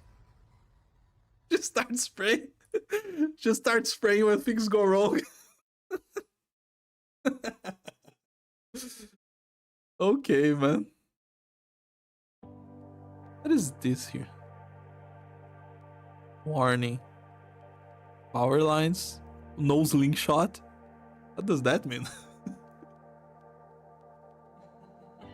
I like her. I'm probably getting her and raising her because she seems way too precious, but I don't think she is interesting. Doesn't have anything going on her kit. But she does. She certainly is precious. Like, look at her. Jacinta, we're almost at the end now.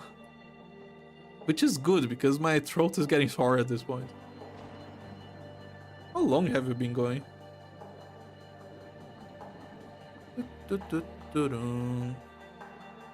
Jacinta. A standard bearer.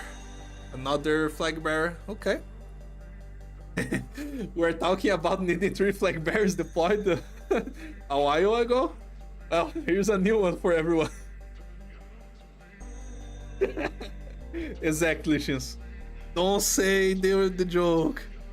Keep it for yourself. You know it. And it gives Alice in Wonderland vibes.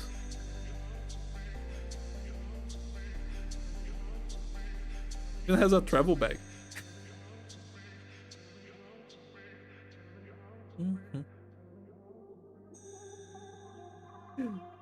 Look at that earring with a bow on top of it. A glimpse of the event story. Let's have a look here. This is Stumpy, Angie, Jacinta, and the girl you just looked at. What's her name again? Time Slot. They're traveling around. And Angie got her permit for driving. I forgot the word for that as well. My brain is kind of not working right now anymore. Let's not dwell too much. We need more DP. The 4 of them are so cute. Love the summer event. I missed a lot if you're already on the summer stuff. Yeah, I'm almost at the end. There's a lot of super interesting operators coming out. Some of them I am not interested in getting. I don't want to get closure. I don't want to get the Wolf Boy. And there's some here at the bottom that are not very interesting that I really want to get, like the bear. And the time slot. And the kitty. And the dog.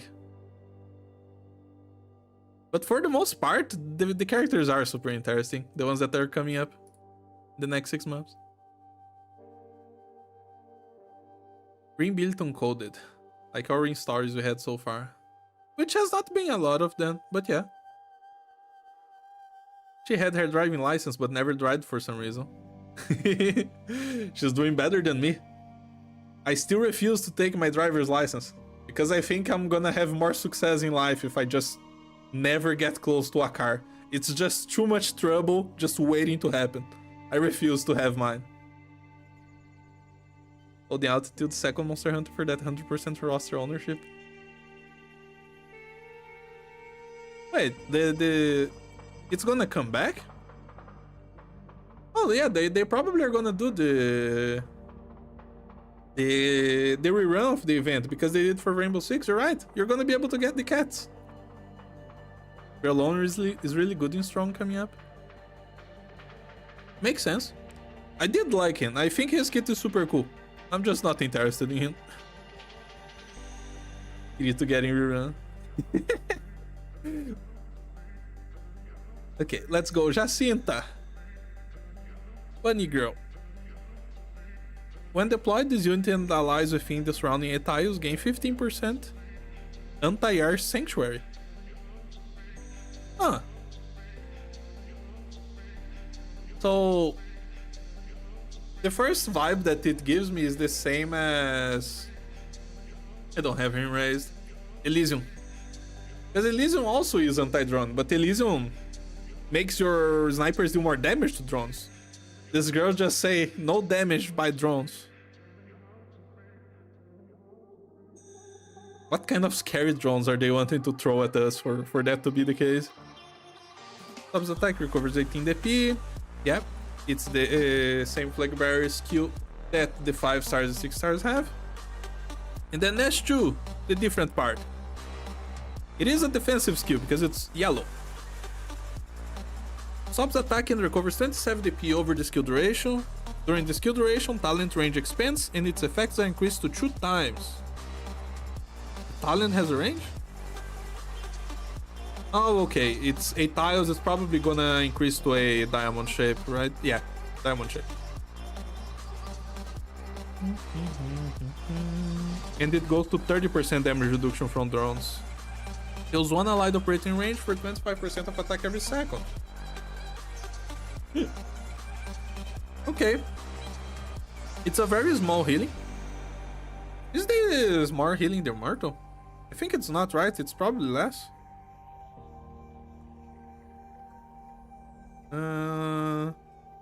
50% of Myrtle's attack is 850. 25% of her attack is only... No, wait. I looked at her HP. Am I crazy? 520.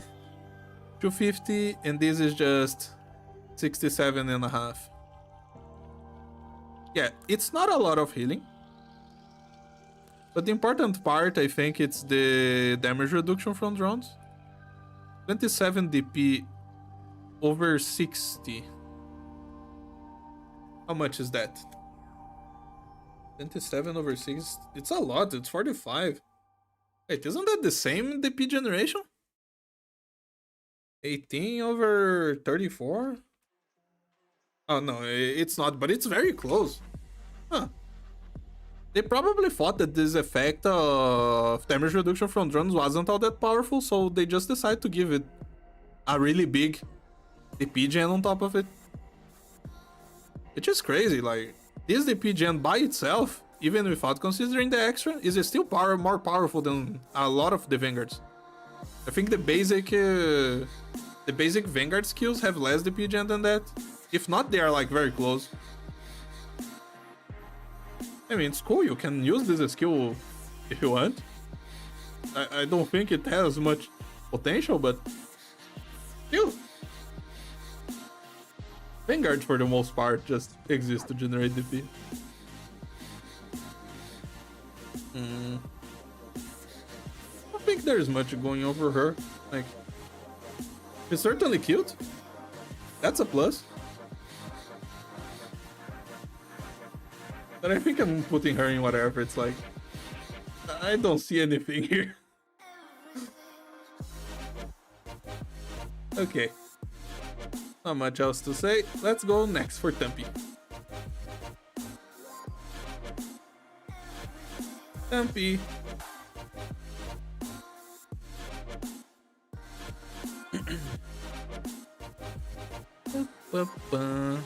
Now this girl. I've seen people liking Jacinta and Time Slot. This is the girl that I saw people liking a lot.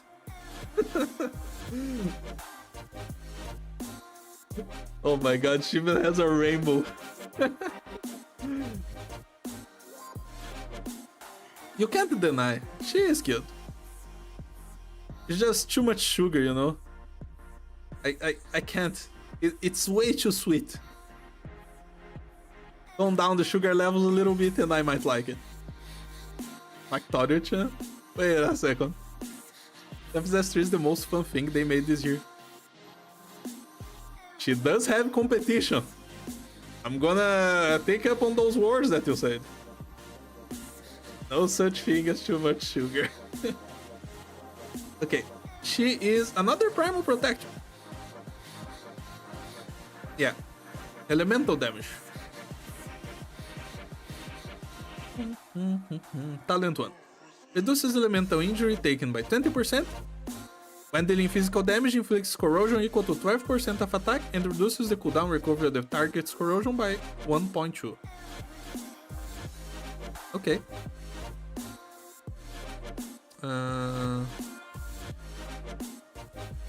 Sure. 20% cooldown reduction.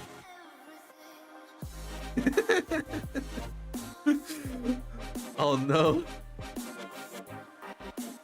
I like cute stuff. I've been raised as a weeb in the era of Moe. But I think I'm past that at this point. I'm gonna wait to see in the event, but it might be too much for my heart. Whenever an enemy that has been damaged by this unit triggers Corrosion Burst, gains 11 defense stacking 30 times. Oh no, gains 11 defense stacking 30 times. 330 barrier. Cannot exceed 300% of max HP. Did it stop again? Oh, it's over. Oh shit. I didn't think I would get through the second playlist.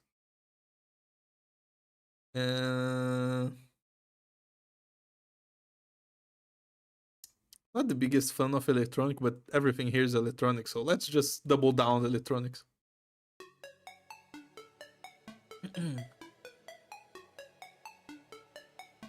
Okay. She gains defense after damaging something and that thing getting corrosion bursted. Sure. Stacks up to 30 times, so she can get up to 310 defense. That is a lot of defense. She's gonna have a lot more survivability than the others. Well, she's 6 stars, so it's kinda like you. He also has a lot of survivability during his Q. It does cooldown of corrosion, so she can so that corrosion can be procced a lot more. Okay, that's fair. Her talents just help things die faster and she survives for longer. S1. Attack plus 50%, defense plus 50%, attacks all blocked enemies and pushes them away slightly. Oh, she kinda has the thing from... I don't remember the name of this girl. I never liked her and she's been away from the story for a long time, Croissant. That's the Croissant thing where she pushes things away. Sure. Also lowers the cooldown of Fallout and Corrosion has no effect during that cooldown. So it's imperative to proc it again to lower defense. Makes sense, makes sense. Also, S2. Attack and defense plus 70%. Raise super glue. Wait a second. Super glue. We got a glue gunner in our game. Up to 4 ground tiles in front, dealing 50% of attack as physical damage every 0.7 seconds. Sure, whatever. It can trigger every 0.7 seconds. And inflicted slow for 0.5. Okay, so they just worked backwards. They wanted to slow for 0.5, but they didn't want it to be 100% uptime on the slow, so they just increased a little bit the tick time. Sure. When other operators deal physical damage to enemies in the super glue, they inflict additional corrosion equal to 15% of Thumpy's attack. Okay. So what you're telling me is that Thumpy just functions as a fully fledged elementalist. Forget about using your skills to just proc stuff for your casters to take a full effect of it. Just have Thumpy there. It's the same thing that Yu does on S3, right? She uses the skill. Suddenly enemies in a certain area are easily affected by the elemental type. And then whoever else you have can both proc the thing and take advantage of it. It's very similar to you.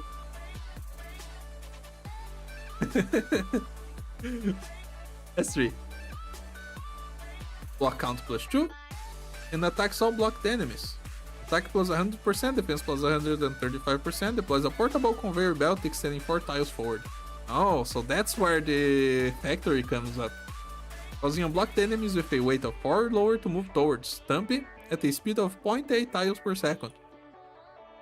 Enemies on the conveyor belt take 40% of attack as physical damage every second, and their defense additionally minus 30 flat when they trigger a corrosion burst. I see.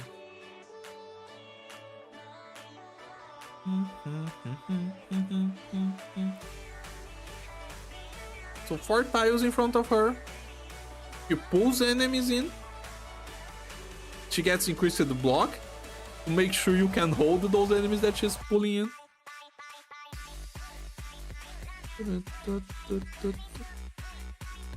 The enemies get to move fast towards her because of course they are on top of conveyor belt. And they take damage, physical damage, based on her attack. And then they lower defense when they are triggered by corrosion. So basically, while S2 works kinda like use S3 to make sure that the enemies are under the burst effect, S3 is not gonna do that. S3 is gonna need someone else to proc the corrosion, but this is gonna intensify the corrosion effect. It's gonna make enemies even more susceptible to the effect of the elemental damage. I think I understand. We only need to operate that creates artificial holes. Exactly. You can pull things from another lane and get enemies stuck in walls. Oh my god, it's Jake! Yes! That's exactly what we need for something that works like this. And it's super powerful too, because it's gonna work on wait for enemies. That's not that easy to achieve. Like, what do we have that can actually do meaningful movement to wait for enemies? We have Widdy's S3 when she has her cannon deployed, and we have Gladia after her module. It's not a lot of options. Wait 5 with weightless, that's true. You also have that. Works on some bosses, definitely. It certainly seems interesting. Like, just the shenanigan potential that this skill has is, is off the wall. Compared to the skill description, Thumpy does not attack blocked enemies, but instead hits multiple enemies equal to block count. Like, I get that it matters, I get that it is different, but water is wet. The conveyor belt can affect invisible units, but not immobile nor air ones. Ooh, so even things that you can't see are still affected by the conveyor belt. Within direction of conveyor belt movement is added to the enemy's existing movement. Contrary to the skill description, the defense reduction can trigger on any elemental injury burst, not just corrosion. This is an oversight. It is an oversight. I can tell you that it's for sure not intended, but they are gonna leave it like that because why even fix it? It's not gonna hurt anyone. Okay. Spaghetti, definitely. I don't think I can put Thumpy in the coolest ever. She does have a lot of shenanigan potential. And I know very much that a defender like you is really fun to play with. And Thumpy is gonna play a similar role, but for corrosion. I just don't think she has that much going on, like... She doesn't have that oomph that everyone else here has. She's really cool. But she's not on the top, you know? Fetching characters post-release is vanishingly rare in gacha games. It certainly had a bunch of times that it happened, it's just... When it's a bug that doesn't offend anyone, they don't try to change it. Okay, and time for the last operator. Angelina the Mellowish. Apparently the event really will be just a burst of sugar. Be surprised by how much extra random CN gets for bug fixes. Okay, but there is a massive difference because the bugs that CN gets are sometimes so egregious that it's crazy that it got to that point, like...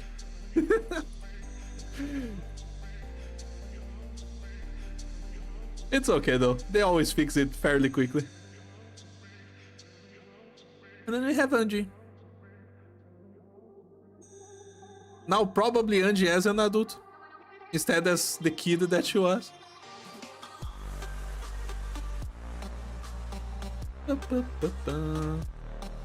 She's also a Sky Ranger.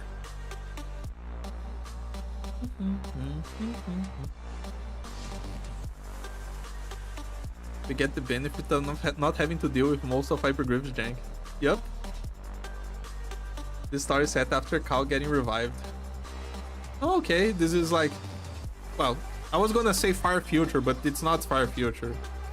It's a little bit in the future. Because Cal is getting revived, like, at current time. Attacks deal an additional 30% of her attack as arts damage. Increase to 45% of attack when attacking enemies within 3 or less weight. On takeoff, enemies in range are inflicted with weightless. Huh. That's crazy. You don't even need to activate her skill, you just deploy her and things have weightless. Well, inside her range. Although, I think I understood wrong what the Sky Ranger class does. Oh no, the Sky Ranger is this class. Of course I understood it wrong, I was thinking about a different class. Okay. I am not the biggest fan of this class, because I just can't for the life of me figure how to play with that. I tried so much to just throw Contrail at every map possible and I just can't. She's a character that I couldn't for the life of me figure out. And I don't know why, it's like, she's not even complicated to play with.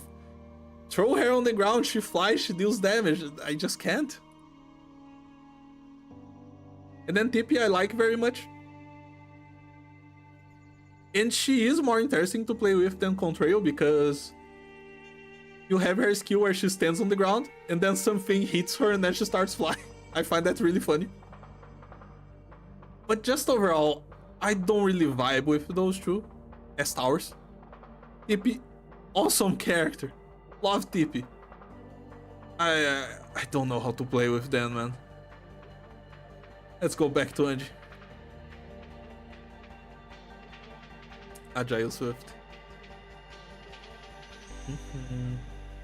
Okay, so she has an extra hit, kind of like Kyobia does, but it's not based on anything. It just has an extra hit based on her own attack.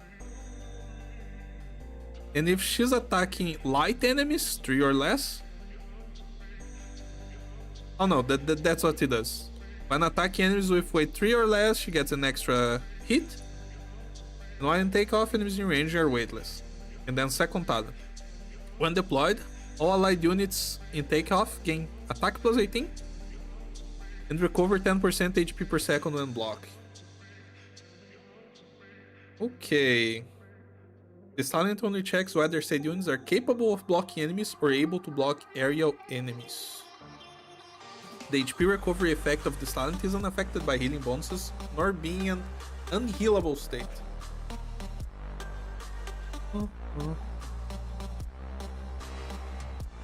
So basically what they're saying is that you can heal enmity, I think.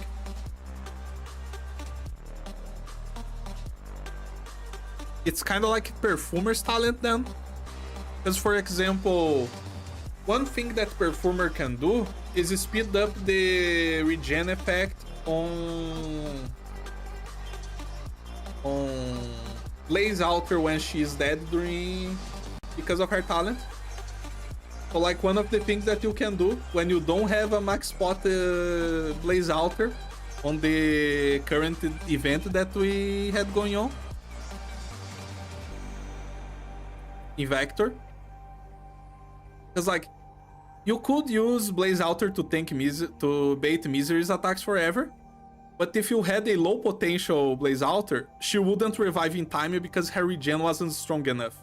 But if you have a low potential Blaze Alter and you have Perfumer deployed, then suddenly she regens enough because Perfumer can regen. So I guess this is what it means. Angelina S2 can regen just like Angelina basic. Okay. Angelina S1. After deployment, immediately takes off, attack plus 105%, and attacks 2 enemies at once. Okay, it's a passive. So it's kind of like the S1 of the other 2 that we have. Although I think Chippy doesn't have a passive? I don't remember.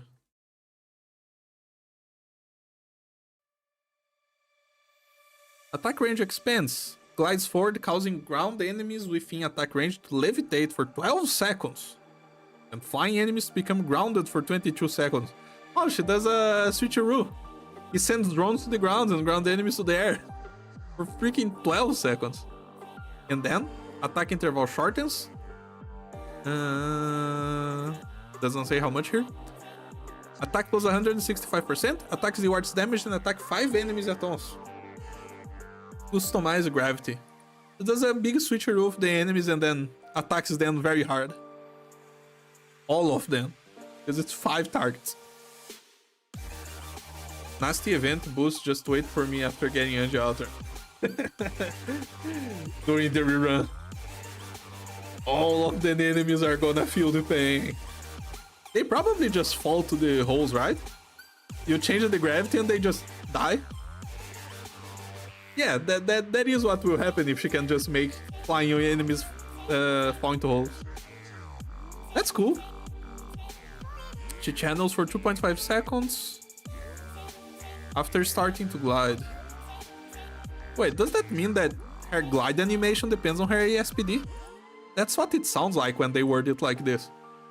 Because if she has to channel for 2.5 seconds, that means the animation could go faster than 2.5 and she has to wait for the rest. I don't know. Can put drones on the ground now and transport them with Tumpy to the next hole. That's true! Oh my god. Use Tumpy's conveyor belts, just pull them after Angie puts them down.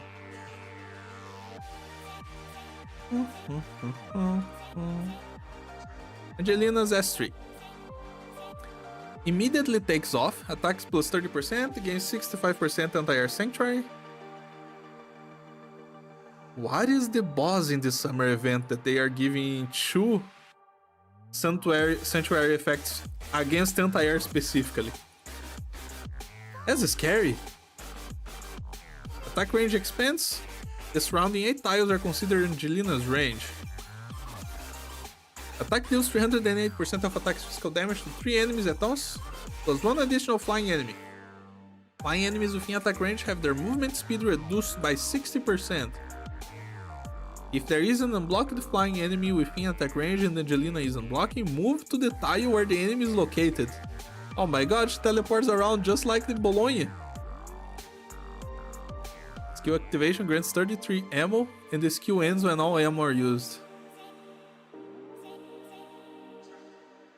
The boss is a flying fella, but I think it's smart to keep her safe while she goes off to flying things away from the team. Yeah, because she's just gonna jump around the map, right? Because the surrounding 8 tiles are considered her range, and if she's not blocking anything, she just moves to another enemy. That's crazy. How much is her damage? Attack plus 30. And then do 4 times.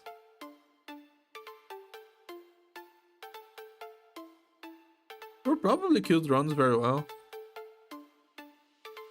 And she deals physical damage as well. So she can probably deal with any kind of drone. Let me have a look at the drone mini boss that we have from that Victoria event. What's the stats on that thing? Does it have a lot of defense? Oh, it's not a boss.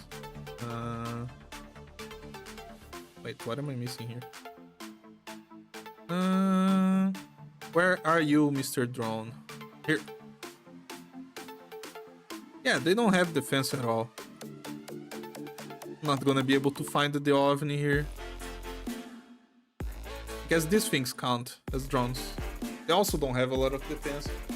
But yeah, Angelina's gonna be able to go around and popping any drone that's flying on the screen.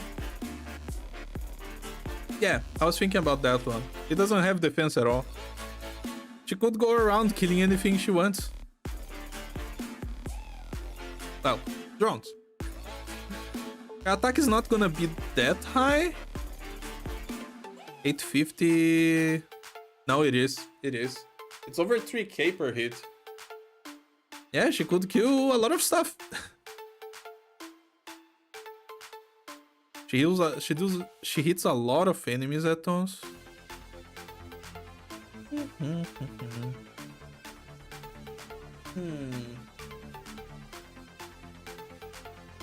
I think I'm not vibing with Angelina very much just because I'm tired at this point, but she does do a lot of wacky stuff in her skills. So I'm gonna give her a little bit of a leeway. I'm not really feeling it, but I feel like I should be. I think she is quite interesting. She does some stuff that we've never seen before. Just the switcheroo from S2. The fact that she just jumps around, just like Bologna, but instead of jumping around in the ground, she jumps around in the air. 6-star Sky Ranger. As you would expect, the Sky Ranger be Sky Ranging. And just attacking a whole bunch of stuff. She follows the same skill pattern of the other Sky Rangers too. It has multi-target, it's physical damage, she goes flying around. It's just a lot more flashy than the other Sky Rangers. Strong competition for specialist voucher. You gotta choose which one you want. That's the result that I got you. Not a lot of ops that I'm not very interested about. It's like, these look super cool. All of these here. And then these 3 I'm getting anyway, because I like them. But there are a whole bunch here on the top that I don't care about getting. Like, I'm not gonna get Bologna. He's like cool as fuck, but I'm not picking him. I wouldn't be mad if I didn't get closure. I'm going for Cow. If I see Cow and I don't see closure, so be it. I don't need to get closure. I don't know if I take Giraffe Man. I feel like I should. He's just too cool. And I like the Elite Ops. The Rhodes Island Elite Ops. I probably should just collect all of them. You did miss Stampy, Sam. But it's okay. I didn't think she was that interesting. Look, she's only in interesting, not in the coolest ever.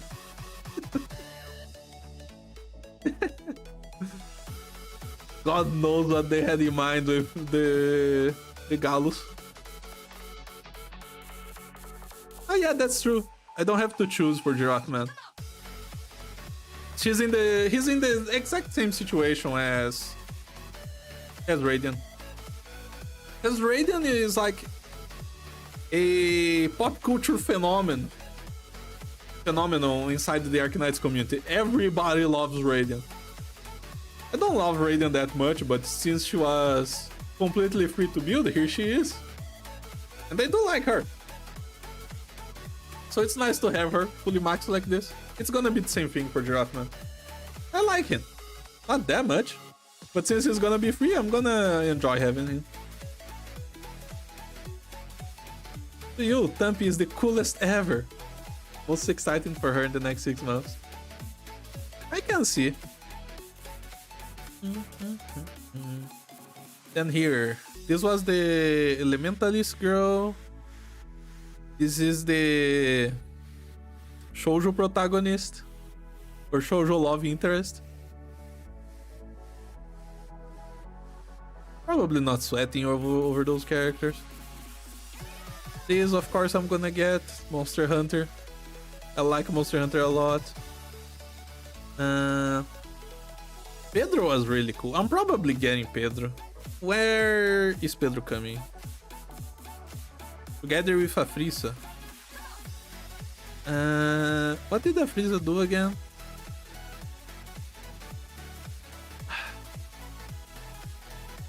Kind of forgot already at this point. I remember her art on YouTube. Let me have a check.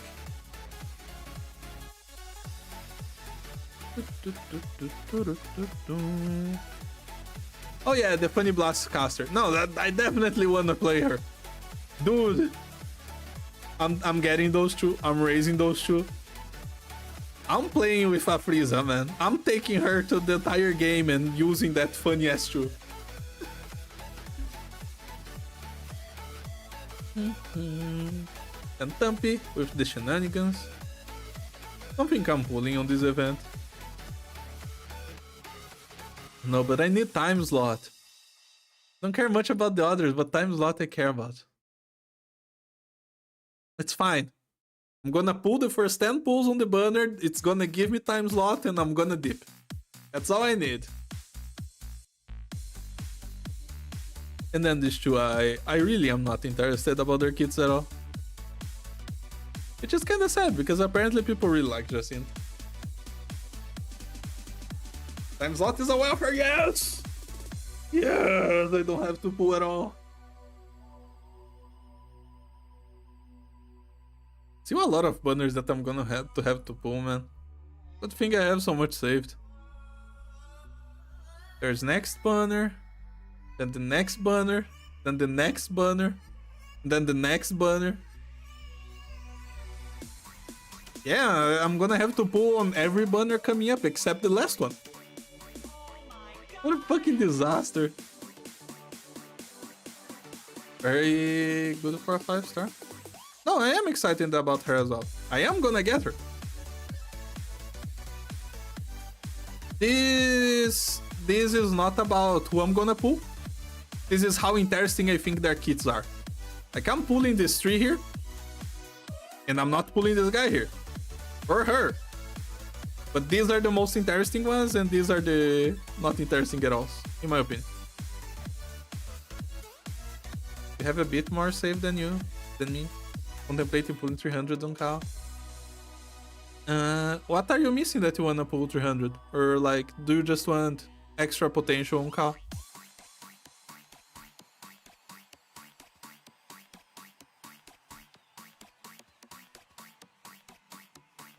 How many pulls is this? 240k is 400, so 33 and 800 by 100 and by 600. 56. I have 450 right now. Hello. You want call and closure, but you're missing all of them. You didn't care for limiteds. That's fair. Still surprised the camo applying medic, which is a useful niche mechanic for a medic, is not considered all too interesting. Which one was that again? That girl? What was her name again? Oh yeah, the Ukusik.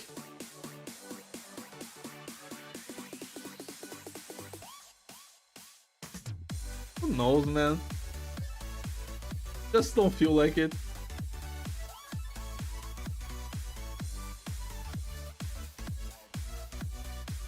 It will be useful. I'm sure people will find ways to make this useful, and not like in just a niche specific way. I'm sure people will find a way to make this useful on a daily basis.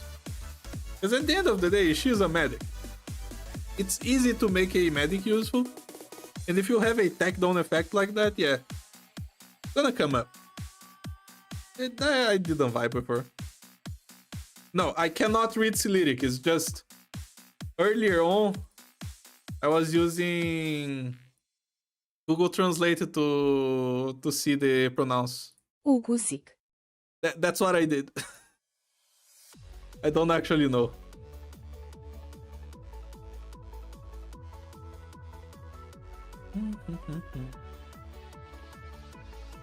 Oh well, that was fun. Now I know what the operators coming up will do. Hey, D6? You mean an E5? Wait, what?